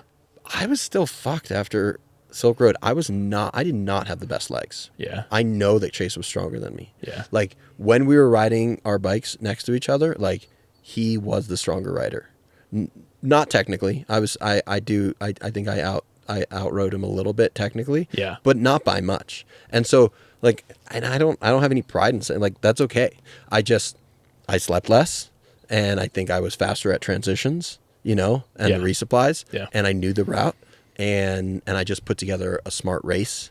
And I didn't go into it. Like I was really burnt out by that. Like I've gotten burnt out this year on racing, and that's part of also why I need to take a break. And so like I didn't go into the race with a clear, like I want to beat the record. I wasn't trying to go for the record or like, you know, try to go for a really, really fast time or anything. I in the back of my mind, I just wanted to go out and have a good time. Yeah. And I was like, it'd be really fun to win. And in the end, like I did know what my goal was. My goal was to finish in about 50 hours. Like I was kind of going for a 50-hour mark. Yeah. I think I ended up being slightly over that.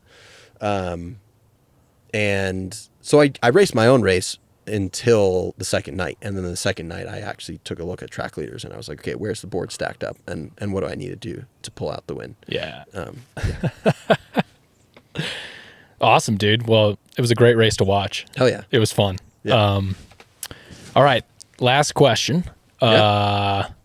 Actually, I have two more questions. This is a new one. Your best or worst, most memorable resupply?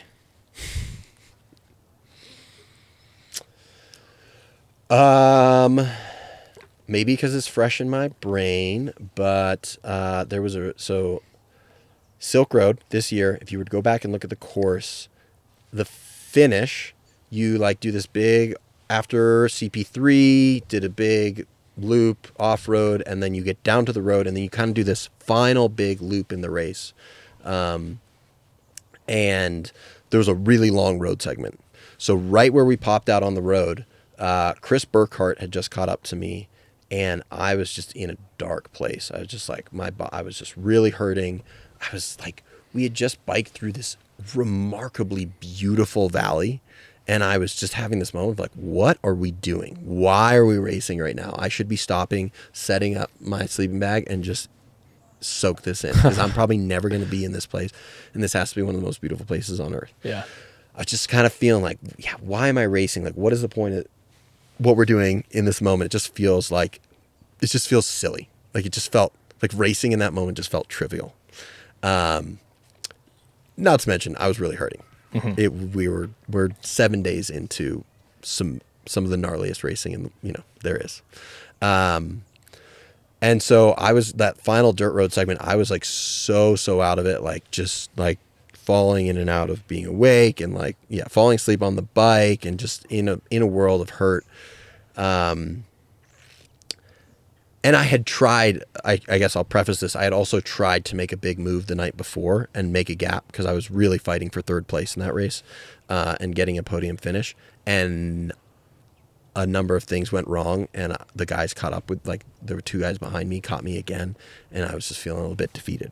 So Chris catches me again that next morning, because he had caught me the night before. Then I woke, he caught me while I was sleeping. Then I passed him while he was sleeping, but he eventually caught me.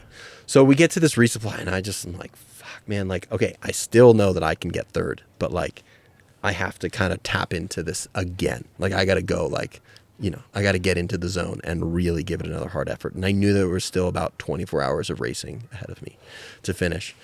It was one of those moments. So I get to this resupply. It's a little store on the side of the highway. And Chris and I were there at the same time. And it's like, I don't know if you've experienced this. When you're on your bike, you're like, yeah, I'm fine. I'm with it. And then you get to a resupply and you're like, I am so out of it, actually. Like, I literally cannot string a sentence together. And I'm grabbing, my dexterity is totally off. I'm my spatial awareness, I go to grab this thing and I'm like, whoa, okay. I'm actually, so I was really, really out of it. Yeah. Been there. Anyways, sitting there eating some food, and I'm just in that zone where you're just kind of spaced out, just who knows what you're looking at or thinking about. Yeah. And then I knew that I needed to go. I knew I needed to leave there without, I was like, we can't keep riding with Chris. This isn't this is an individual race. It's time to break away. Yeah. And I don't know, it really hit me, and I just had a moment, and I had a good cry right there on the front steps of the resupply, and I shoved a few goodies into my my bib pockets, and I set off, and it's wiping tears from my face. Just again, it was this moment of just I knew what I had to do, and it was going to be painful, and I was like, okay, you got 24 more hours of being deep in the shit. Yeah. And it was this real visceral moment of are you going to do it? Are you am I I gotta find that willpower one more time.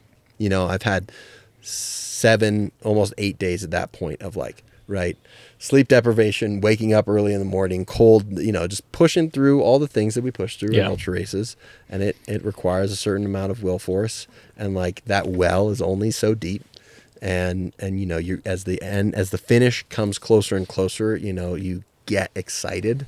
And then it was okay, you're not actually done yet. Yeah. You actually have a notable segment of racing left ahead of you. So that's the one that comes to mind. Nice, dude. All right. And finally, one piece of advice you'd give to a new endurance athlete. Don't be afraid to seek help. I'll be honest. I didn't. I think the culture of ultra racing and bikepacking has gotten a lot more friendly in the 5 years that I've been in the sport than it already was. I think it's an amazing community to begin with, but I think that there's a lot more willingness for people to help out and look out for one another. So seek advice and seek help, and I think if you can, figure out your why, because if you're only there for a result, you're probably going to get really disappointed. I know I have. I've gone some deep, in some deep emotional holes. Yeah. Because I didn't have a clear why as to what, a race, and I just thought I was there for a result, and results aren't guaranteed. They just aren't. Dude, no. And so there's so many variables to this ways of racing. And I think so finding a more healthy why, right? Having a more healthy, finding just that excitement and the happiness and the joy in the moment is such a beneficial thing. Yeah. Most of the roads lead to that, usually. Yeah. No matter where you start. Yeah. Nothing. Cool. That's not that profound. That's nothing amazing. I just probably spewed something that 1,000 other people have spewed, but. Well, no, yeah. Sometimes your why has to find you too. Sure. Sometimes it's a dynamic relationship. Yep. A few shout outs to a few of your sponsors. So sure. Miron Golfman at Miron_Golfman, Miron. Yep.